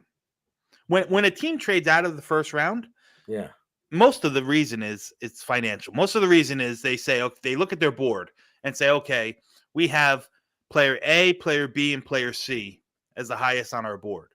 If we trade down out of the first round and into the beginning of the second round, you know, we think that there's a chance that one of those three guys are still be there, like that tier of players, you know, and that will save them. You know what? No, for instance, all right, let's look. What did Breece Hall get last year? Breece Hall. What is Breece Hall's contract? He was a second round pick, right? Early in the second round. Yep. Third. Okay. The third guy picked. So he got his cap number for 22 last year when he was a rookie was 1.6 million. Okay. Yeah. Nothing. Now, Right. if you look at, I'm trying to think. Look at JJ. Look, what about JJ, who was 26? Okay, let's look at JJ. Where are the Jets? Then we could look at Garrett Wilson at 10. Give us a better idea of what 13 looks like. Yeah. So Garrett Wilson carries a cap number of 4.6. JJ carries, I don't see him here, 2.9.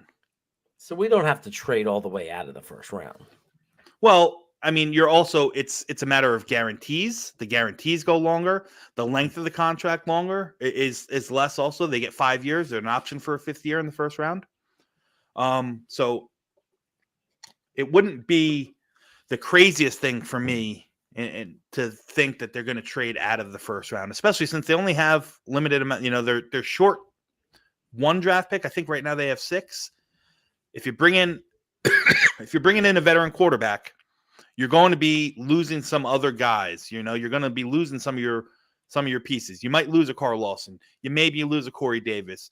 You know, I think it's safe to say we're already going to lose a LaMarcus Joyner. You know, you bring in a veteran quarterback at 30 plus million, you know, you're probably going to lose some depth guys like Feeney and Herbig and, you know, those kinds. So you're going to have to fill them at some point.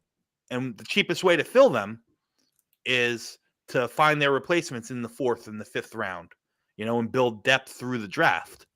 So that's why I think it's there's a possibility that Jets could trade out of 13. So I'm trying to think, who was the 13th pick last year? Well, Chris Olave went 11. And then it was really wide receiver heavy. I'm trying to think if it's somebody who we'd have to look it up. Somebody will find it for us. I know Olave went 11. And then, who was it? Jameson Williams may have went. No, yeah, he went. Didn't he go like he went like 13 or 14, didn't he? Yeah. Tigo says Kenyon Green. Green. Let's look. Let's look at Kenyon Green's contract. And that's realistic. It won't be exact. It's probably as close as you can come. Okay, let me how come it's not showing it? Wait a sec. What am I doing wrong? No. There we go. There we go. Kenyon Green, $3.6 million right here. He's got a base salary just under $1 million. His prorated bonus is whatever, and however they structure the contract. So his cap number is $3.6 million right here. Not horrible. No, it's not horrible. But when you're pinching pennies to get under the when you're flush against the cap, tough decisions are going to have to be made. You know, a $3.6 million guy versus a $1.8 million guy might actually mean something. You know, that's the truth. Right. No, and the reality is also, we might still get our guy that we really want, like that tackle we're talking about. I know every app is different, but the app for the PFN draft simulator, for whatever reason, has Strumskowski. I can't say his name. They have him like as 23rd. Like he's there at 20. He's there at 21. Yeah, I don't think that's going to be. It doesn't seem realistic, right? Yeah, no. Peter Skoronski. He's gonna, he has a possibility to be a top 10 pick without a doubt. And it really there's 4. I'd say there's 4 guaranteed first round tackles. There's 4 of them. Broderick Jones from Georgia, Anton Harrison from Oklahoma, Peter Skoronski from Northwestern, and Paris Johnson Jr. from Ohio State. Now, none of them, again, my opinion only, guys. None of them. They all come with strengths and they all come with faults. Okay, like Paris Johnson Jr. He is, in my opinion, the best pure run blocking tackle at the NFL. However, he has major liabilities in regards to pass blocking and his anchor. He gets pushed, he gets off balance, he gets pushed around a lot, so he could probably best be suited early on to kick inside the guard. Broderick Jones, I think if you're looking, and it really depends on what the Jets game plan is. If you're drafting a tackle that you want to, push to be your left tackle, then it's Broderick Jones. Broderick Jones is the best pure left tackle in this draft, my opinion. He's not my favorite. Peter Skoronski is my favorite tackle in the class. Okay. But he's going to be knocked down a lot of boards because he doesn't fit the height and the height, weight, length kind of thing. He's got those short arms. He's sub 300 pounds. So a lot of people are going to ding him. A lot of people, just like AVT. AVT was a kick-ass tackle at USC, but he got brought into the NFL and he was pegged as a guard, because he didn't have that ideal size. He didn't have that ideal length. He didn't have that ideal arm length. Antoine Harrison might be he's probably the best pure pass blocking tackle in this draft. So it really depends on who you're talking to, which way you're looking at it, which one fits the Jets best is really going to be about what our offensive scheme is going to look like, who our offensive coordinator is, and what kind of blocking system the new offensive line coach comes in. We might come in and get away from the, that outside zone blocking scheme, and if that's the case, then you might need somebody that's more of a gapper power guy. Well, I'll tell you the positive about getting out of that out zone scheme. I understand when it's executed well, it's really good. Mm-hmm. I get it. But man, how many times in the last 2 years have we seen totally blown missed assignments? Yeah, true. That's true. I can't disagree with that. Here, and that's what's going to really matter on what the offensive coordinator, what their mentality is. Now, there's positives and negatives. Like I said, we didn't execute a whole hell of a lot with the outside zone running scheme post Breece Hall, right? Teams, with the quarterback troubles that we had, teams just shut us down. They filled in every one of the purpose of that outside zone scheme is to kind of give the running back an option that, he gets outside, the blocks form, you wait, and there's going to be a hole and they make a cut and they go. Like that's what the concept is, Mm-hmm. Now the defenses were just bringing run blitzes every single time, saying, okay, you know what? The quarterback's not going to beat us. We're going to fill every one of these holes so that there is no cutback lanes for your running backs. That mm-hmm. was the big problem with our offense. Right. Mike LaFleur didn't adjust well to that. And you can put the blame, I think the blame is spread. Some of it is on Mike LaFleur for not adjusting well. Some of it is he had no choice because the teams were still going to do it. They're still going to put 7 or 8 guys up in the box and fill every one of those holes, pretty much making our run game completely non-existent. So if your new offensive coordinator and your new offensive line coach has a different mindset and they want to go to a more gapper power scheme, that's great. However, remember, we have Laken Tomlinson, who has run a outside zone blocking scheme his whole career. Max Mitchell is meant for the outside zone blocking scheme. The guys that we have on our roster are kind of geared towards the zone blocking scheme. Mm-hmm. I'm not saying that they can't adjust, and I'm not saying that an adjustment, adjustments can happen. I'm not necessarily worried about AVT because I think he can fit into any scheme whatsoever. He's talented, And who knows about McGovern? Who knows if McGovern's even going to be back? I think, I think he's going to be a cap casualty based on the fact that we're going to spend big on a free agent quarterback. If we spend big on a free agent quarterback, but we have to be able to replace him, so that's going to be a challenge. Yeah. I mean, there's some decent guys in free agency. There's some decent guys in free agency. There's there's a few offensive line, interior offensive linemen that I like that in the draft that can play center. I've talked highly of John Michael Schmitz from Minnesota. Yeah. The kid from Ohio State is going to be a really good football player. He does everything just like very good. He's not excellent at anything. He's in essence, he's a boring football player. He's like a B student right across the board. Yeah. But he's one of those guys that you're going to turn around and he's going to be a top 10 center for the next 10 to 12 years. Very similar, like in the mold of Nick Mangold. Nick Mangold, might have been an all-pro here but he was just steady. You know what I mean? Always there, steady, never really didn't do one thing excellent, but never really was not a detriment in any aspect of the game. That's like this kid from Ohio State. The kid from Michigan is going to be a good ball player. TCU has a guard. God, I can't remember his name. I'm losing his name, but I think he's going to be a ball player as well. He's a big guy. He would be more of a gap power scheme interior lineman, guard or center capable, standing 6'6", 330, strong guy. That Lakin Tomlin thing is killing us for this year. I mean, I could see it. I could see if we're going to pick a guard, I think we're going to pick a guard in a later round that we could sit for a year. Yeah.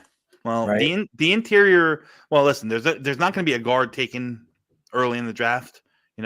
Maybe outside of Skoronski, if you think he's a guard, or Osiris Torrance from Florida. They're probably the only interior linemen that will be picked in the top 50. Mm-hmm. So, Dom, what Jet free agents am I retaining? Joe, kind of a loaded question, and I'll answer it with a question first. Are we working off the assumption that we have a Derek Carr at $30 million in the door, or are we working off the assumption that we're playing with a Jacoby Brissett at $6 million? That it's a big difference. I mean, I don't know if he let something out of the bag, but Woody Johnson kind of, to me, spilled the candy in the lobby when he said we're going to pay anything or whatever, or pay significantly. But here's the thing, that what we have to realize, there's only a couple of guys that we pay real money for, like a trade for, I don't see this happening, but the Baltimore trade, paying Lamar crazy money, Derek Carr. I don't see many other guys that we pay a lot of money to. I think it's like so people have to realize, what if Derek Carr chooses somebody else? What if Baltimore says, screw you, we're franchising Lamar, we're not trading him, right? So let's take those two guys out of the equation. Now, all of a sudden, you see, it's so hard to make predictions, right? Because we might go for Derek Carr, but we might not get him. And then Jacoby's going to be our best bet, or like one of these other guys, like you're saying, for $6 to $8 million or whatever they cost. And then now you have the money and it changes everything. Yeah. Because we're not in control of getting Derek Carr. Derek Carr is in control of who gets him. To try to answer Joe's question, the one guy that I would like to bring back, if you can make the money right, is Quan Alexander. If nothing more, he adds a veteran stability to our linebacking core. He's one guy I'd bring back. I would probably let LaMarcus Joyner walk. I would probably let Herbig walk. I'm trying to think who else is free agents here. What's his face? Sheldon Rankins. You got the whole defensive line, which is going to be a travesty in itself, because you got Rankins, you got Nathan Shepard, and you got Solomon Thomas, who are all up for contracts. I don't care about Nathan Shepard. The interior defensive line prospects in the draft, the interior class is as bad as it's ever been. Wow. Especially since Tyler Davis from Clemson just decided that he's going to go back to school. That's one more top 50 guy off the board. So that being said, I'd probably bring one of those guys back. And if if I had to guess, hang on one second. Well, Nathan Shepard's not going to cost anything, is he? Give me 1 second. All right, because it's hard for me to imagine that Nathan Shepard gets more than $2 million a year. I'm sorry, but like he's rated so low. Sorry, bud. My kid was calling me.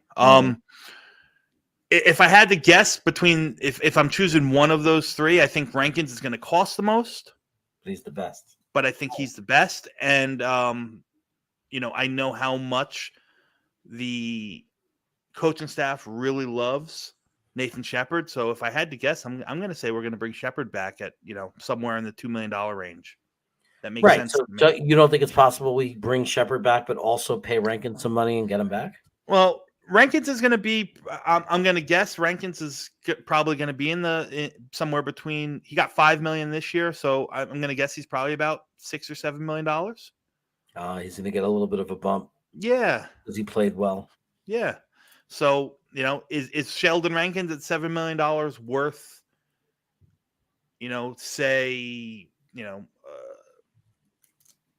I don't know. It's so much is dependent on what happens at the quarterback. It's hard. I would say to answer this question, I'd really like to bring Quan Alexander back. I'm 50-50 on Quincy. I will bring Quincy back if it means Quinnen Williams gets under contract quicker, because I know that's one thing that he said and his agent made notice to is that Quincy's contract is going to play a big part in what Q does. If it gets us a couple $1 million cheaper on Q's contract, I'd bring Quincy back. But I don't think Quincy Williams is good. Again, he's a depth piece. I'd like to try to upgrade that outside or that off-ball linebacker.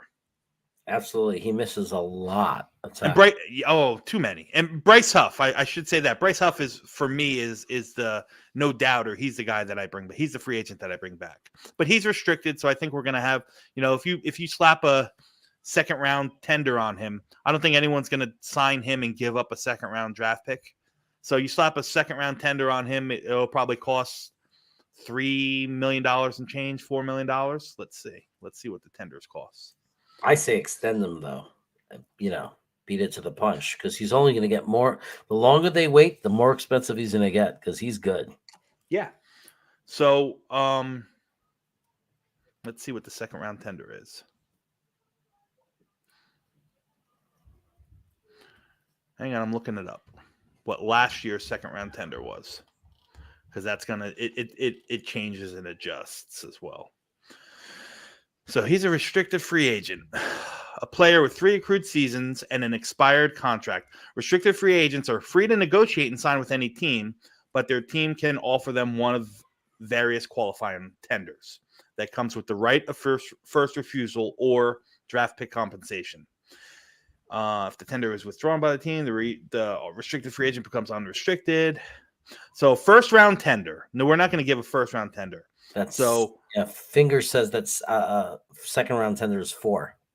Second round tender is $3.38 million last year. So it'll go up since the cap is going up. So it's $3.3 million or 110% of the player's previous contract, whichever one's higher. Well, it'll be high. Like, it's obviously going to be the 3.3 or whatever, because it probably doesn't make a lot. So that's the second. Let's see, it's 22. I don't have it here. Teams, Jets, and see if you see Bryce Huff on here. No. I don't know what Bryce Huff got this year, but I think it's safe to say that $3.3 million is going to be a little bit less. Buffalo's coming in here saying it's 4.5. Yeah, actually, you know what? You might be right, because now that I look at it, I'm looking at 2021 numbers. So if you see here, second round tender is 3.3 in 2021. So just say it's 4.5. So you tender him to say, okay, at worst, you sign your tender, you're going to get $4.5 million. No team is going to probably sign him and give up a second-round draft pick. If they do, that's a risk that you take. But he's the guy that I would most likely look to shore up and lock up for next season. Yeah, like we can't lose Carl Lawson and Bryce Huff. I mean, come on. Then we're not the same defense anymore in any respect. Yeah. The skeleton of that defense. Yeah. If you take those two guys away. I mean, that was every third down and passing situation. It was those two guys. I mean, like Bryce Huff was all over the place. He was a beast. We got to have one of them. I mean, we're ready to up. We could give JJ and Clemens both more reps to replace one of them. But, we're not looking to just have JJ and Clemens be our two guys and playing all the snaps. You know what I mean? And again, it's so JFM. dependent. It's so dependent again on what happens at the quarterback position, right? And what we're paying for the quarterback position, right? Because you could say, yeah, let's restructure or renegotiate Carl Lawson's contract to keep him back, and just say you bring his cap number down from $17 million to $12 million for next year. That's fine. That's great. $5 million you get, but that $5 million might not be enough to counteract. Hang on, my dog is down here.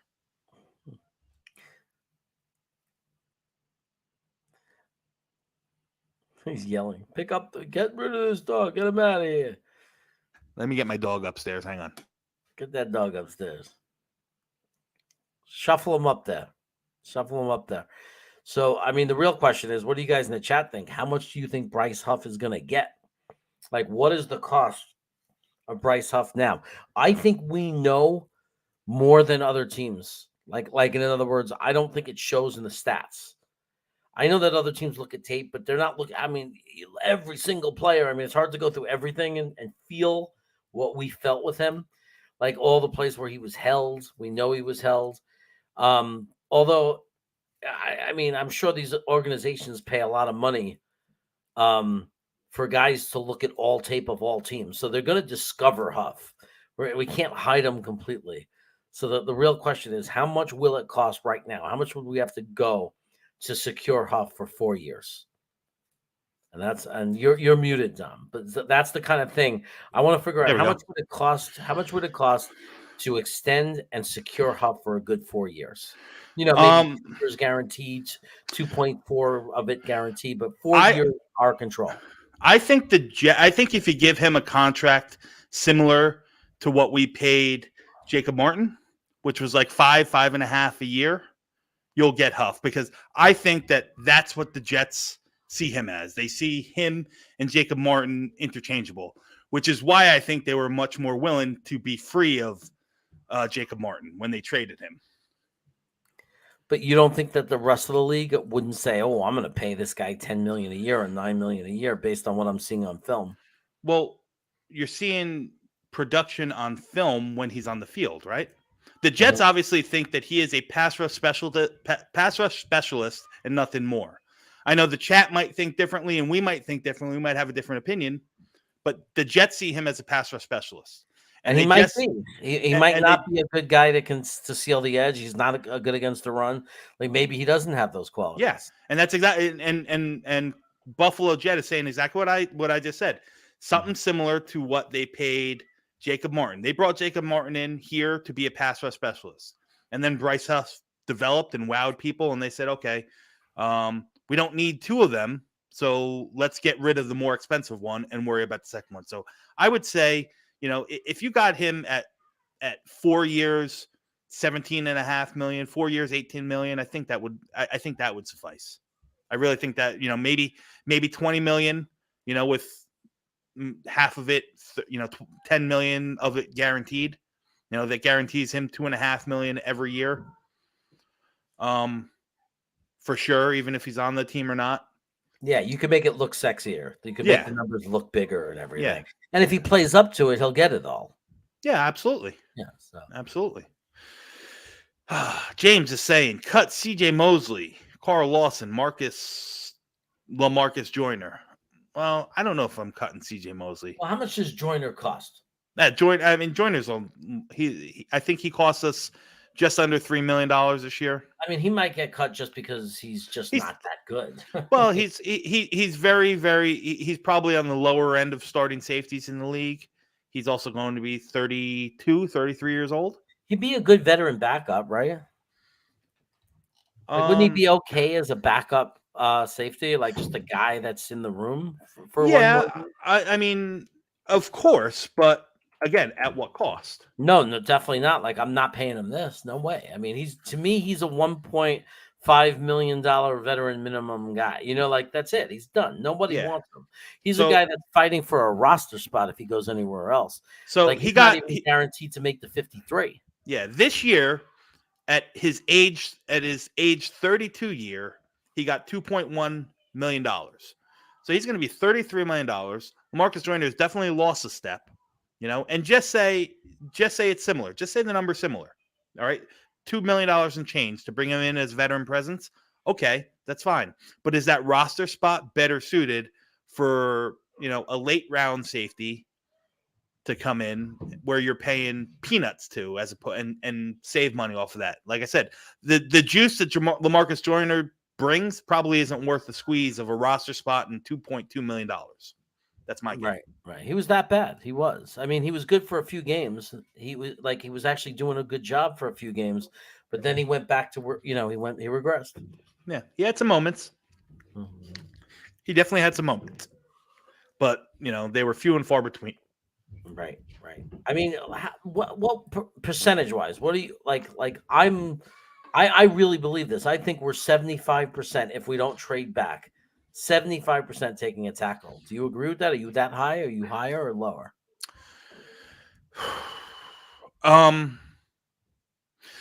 Taking the draft class into consideration in making this guess, I just don't see, you know, I think at 13, I think your options are offensive tackle. I think your options are interior defensive line. You know, if a guy like Brian Breeze from Clemson slips, you know, I don't think that there's a linebacker worthy of that selection. I mean, I think Brian Branch is a top 10 player in the class. I just don't see the Jets spending that much on a safety, that much capital on a safety. You know, he would be an ideal,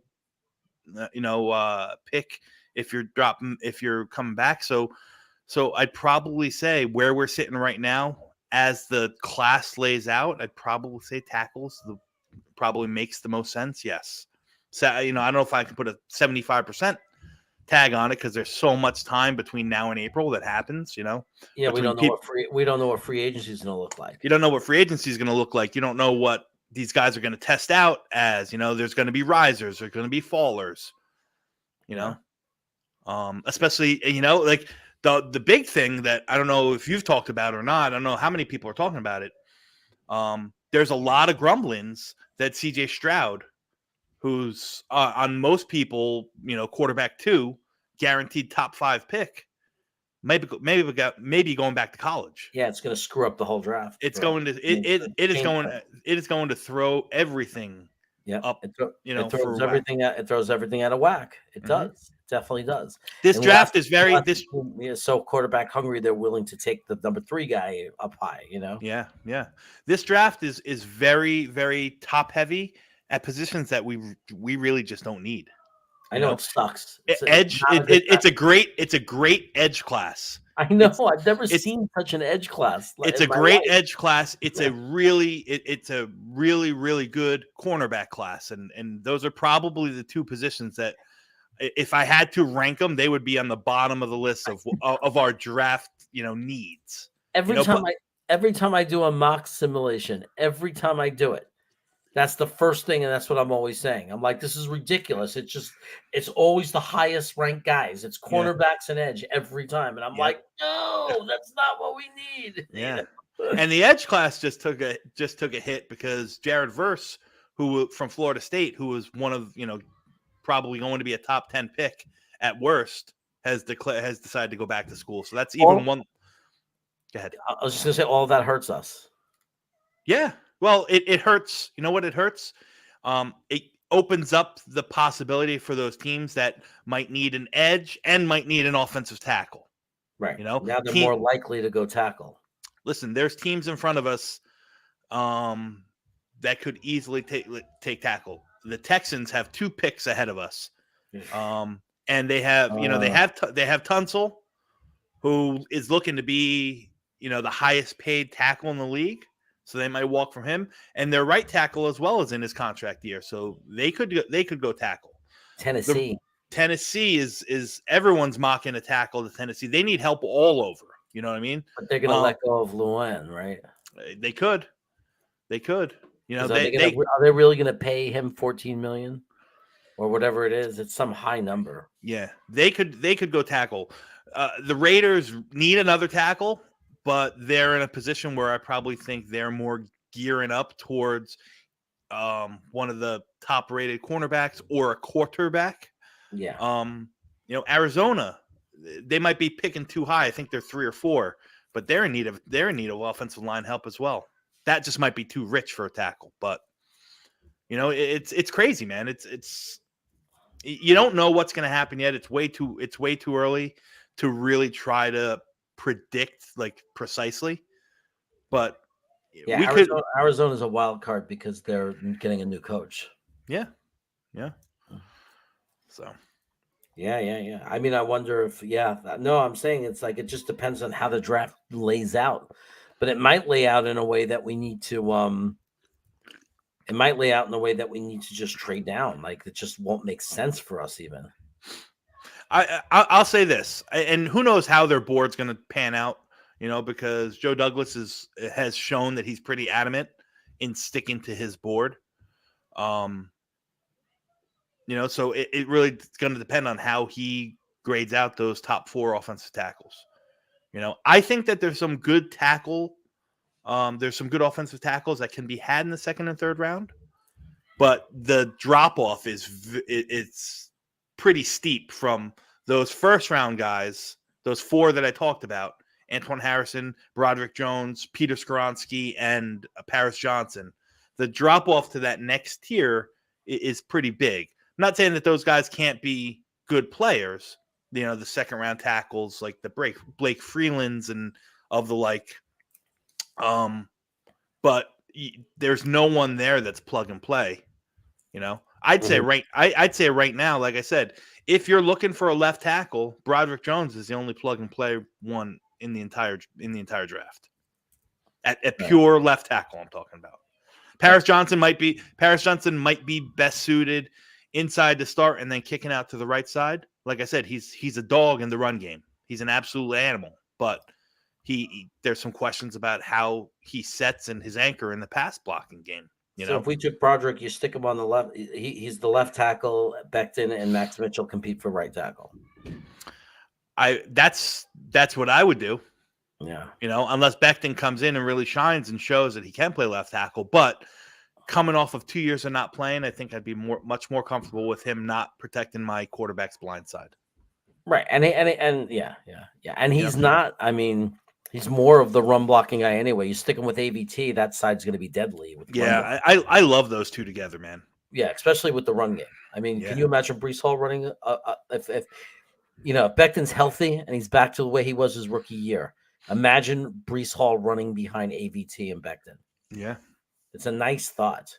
Yeah, absolutely. It's And God, I hope he comes back healthy, man. And I do think next year we're going to see Jeremy Ruckert. Somehow they're working him into this lineup. Like he's going to be run blocking and, in those downs, he's going to be you finally give him the chance and he plays elite, amazing.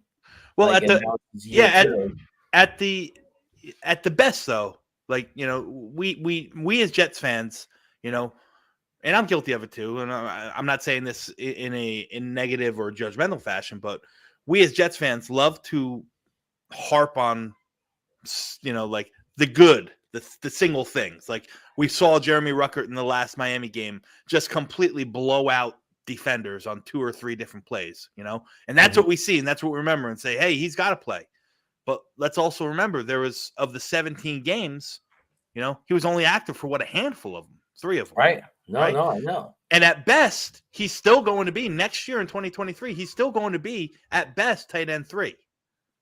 Now, the question is, is he better than who was tight end 3 this year? Who did we have? Yeboah. Yeboah. Is he a better tight end than Yeboah? I'd say so. Now, I know Brant Boyer chose to activate and keep Yeboah active more often because of what he can do on special teams. Yeah. So, can Jeremy Ruckert become a force on special teams? Maybe. Who knows? But I think we have to temper our expectations. Jeremy Ruckert's not going to come in and all of a sudden, light it up for 70 catches and 1,000 yards and 6 No, touchdowns. I don't think it's going to be. I don't think it's going to be catches. I think I would see him well, it depends. New offensive coordinator, right? So we can't say anything. We don't know a thing, but we do know that. Assuming things stayed the same and similar, I would imagine the problem with him playing, like what you're saying, is it's not Conklin. The problem is CJ, right? It's that spot because we're paying a guy that's a really good blocker already. Yeah. So that's the challenge is how does he beat him out? Conklin is the receiving tight end anyway, right? Correct. So, I'm of the minority here. There was more drops than you'd like to see, or he had more drops this year than he did in years past. But I really think that Conklin wasn't as bad as everyone likes to paint the picture of. I mean, the guy had 60, 70 receptions for 600, 700 yards, something like that. With a poor quarterback play. With three poor quarterbacks playing. Yeah. So, he still was a factor in our offense. Now, truth be told, I haven't studied what he did in the run game, like real in depth, so I'm not going to speak to it. But I know that he was in the past, he was a great blocker, but you're right. In essence, as constituted looking at our roster, CJ Uzama is our inline, tight end, and Conklin is our flex or our move tight end. And Ruckert's more likely to be in line. Ruckert,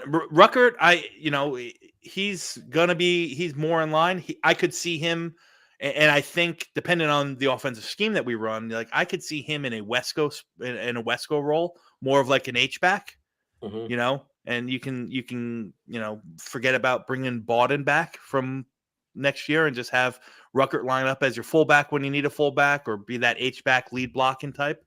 I think that'd be a great role next year for Ruckert, but is the value that Ruckert brings in that kind of role worth not having Yeboah on special teams? That's not a decision or not a discussion that any of us can have reasonably. That's really up to Brian Boyer and the rest of the coaching staff. Now the Jets so far have retained Boyer, right? They have. Guy has 9 fucking lives. Feels like he's been with every coaching staff since Joe Walton. But yeah. Wow. Listen, I mean, I don't know. I don't think that the Jets special teams was that much of a detriment. Early in the season they were a top 10 unit. Braden Mann was they let up a lot of punt returns. So that has something to do about Brent Boyer and his tactics or strategy. But were they really undisciplined or coached poorly, or did Braden Mann just not put them in good positions? Right. So I would love to get a new punter next year. I don't. They have to bring somebody in. God, we had Morstead. We had It's crazy. It's crazy. I mean, I don't understand some of the decisions that they make. I just don't get it. It's really hard for me to understand. I've been saying it, and I see it. I don't know how they haven't seen it. I know that he was exciting before he got hurt that first year, but man, it's every 5 punts. It's every 5th punt he shanks it. Yeah, every 5th. It's like nothing I've ever seen. It's like nothing I've ever seen. I've never seen. And they were starting to say, "Oh, Aguilar was worth." I don't agree. In my years of watching, I'm not talking about his average punts or deep. He's ranked high in the league with his average. He does a lot of long punts. That's not what I'm talking about. My thing is 1 out of every 5, he really hurts us. Yeah. Like, and it's too much. You can't have a punter negatively impact your team as often as he does. It doesn't make any sense. There's, Listen, they're human, and there's the human aspect they got to remember. Like, everything's not going to be perfect. No one player is ever absolutely perfect, right? Patrick Mahomes is arguably the best player in the NFL, right? By the way, Trevor just threw an interception, but go ahead. Did he?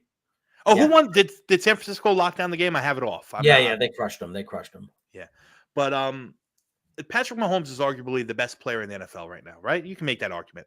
Absolutely. Okay, and given and people sometimes don't see this, like, given the fact that there's no position, me and my brother were just talking about it, that is so starving for competent or like very good, excellent play. Like, when you look at it, there's really only 3 or 4 guys that are alone on that island, like that just do it differently than everybody else. Yeah.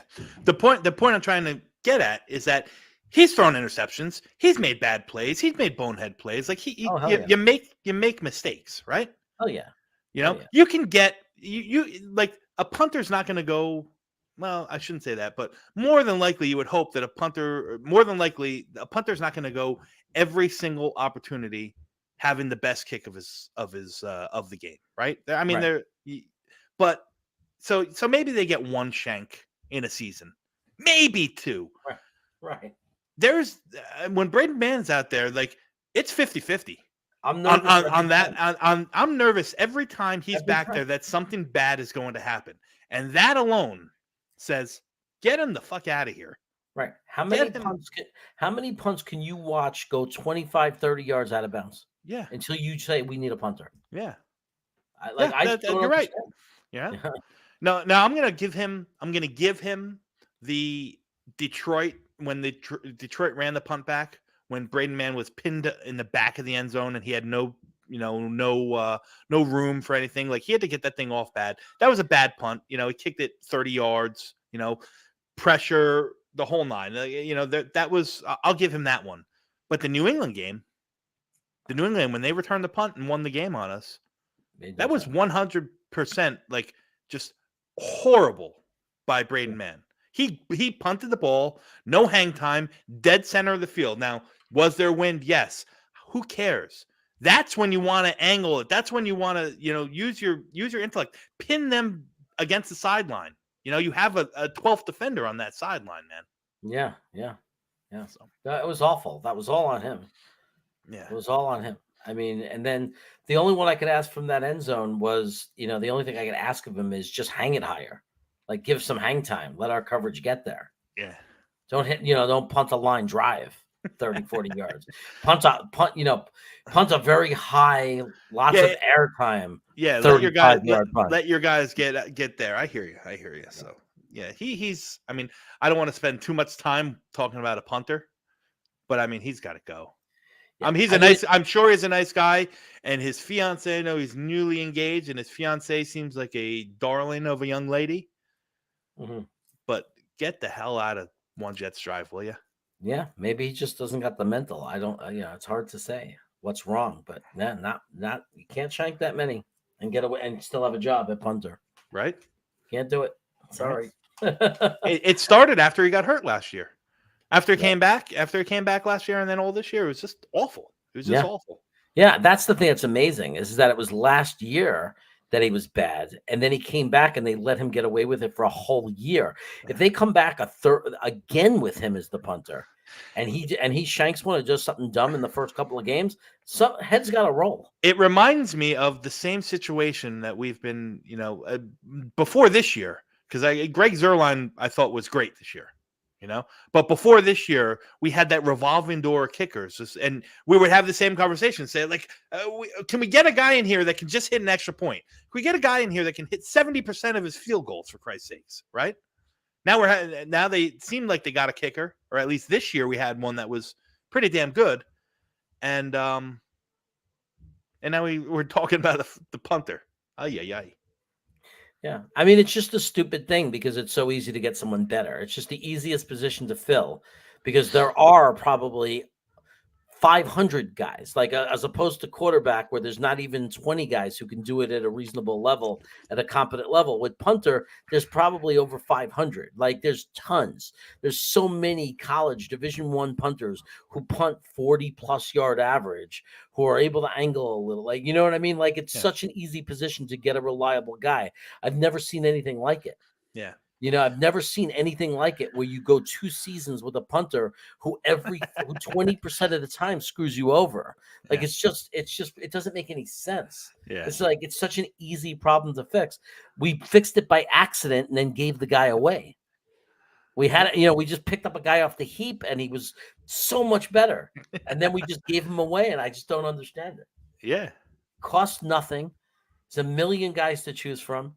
Bring in 4 guys from college that are undrafted and just let the best one win. Yeah. Just look for the guy who does it who's able to punt every time. And Tammy, don't get it twisted. Like, we're not blaming Braden Mann for the Jets' woes. No. We're just harping on the fact that he's bad at his job. Right. It's not about blaming the punter. It's such an easy upgrade. Like, it's so easy to upgrade. Why not just do it? It doesn't make sense. They say they always look to improve. That's what they constantly say. We always look to improve at every position. Okay. You can't tell me that there's not 10 guys you can find that improves this ball club if they're the punter for our team. I don't care if the average per punt goes down. I don't care. I just want a guy who, like you said, no more than once, maybe twice in the entire season is going to shank one. That's it. 1 to 2 shanks. That's it. Yeah. And then we get every other punt is whatever it is, but it's a real NFL punt. And that's it. Maybe they like him so much. Maybe they like him so much because, he's the holder. And that's not, believe it or not, that's not the easiest thing in the world. Well, you can't. He's reliable as a holder, and that is saying something. I'll agree with that. Yeah, like he's reliable as a holder. He is. Yeah, but I mean, I have a hard time believing you can't find you. They'll be able to deal with that. Yeah, every team does. Every team manages to find a holder. Yep, true, true. So, but yeah. Anyway, guys, I think we'll wrap it up. But we'll be back tomorrow. I don't want to commit to a position because we haven't spoke privately about what position you want to go over tomorrow night. But okay, we will. It'll be a surprise to everybody. We're gonna go over one position that's coming out of the draft tomorrow night, 9 p.m. Eastern. Me and Dom C will be here. We're going to be talking about one of the positions that is coming up out of the draft. Dom will probably go over like 5 or 6 players. Yeah. Sure. We'll go over like 5 or 6 players at a specific position, and we'll get to know them and talk about what round we think we can get them in and all that good stuff. And then end it up with a mock. And then we'll end it up with a mock, of course. We'll do a mock draft afterwards. Yeah. Looking forward to it. It's the calm and the chaos, man. The calm and the chaos. So we'll see everybody tomorrow at 9 p.m. Eastern. Thanks for coming on, Dom. Later, Jeremy. Later, chat. Okay, take care, everybody. Let me see. What do I got for you?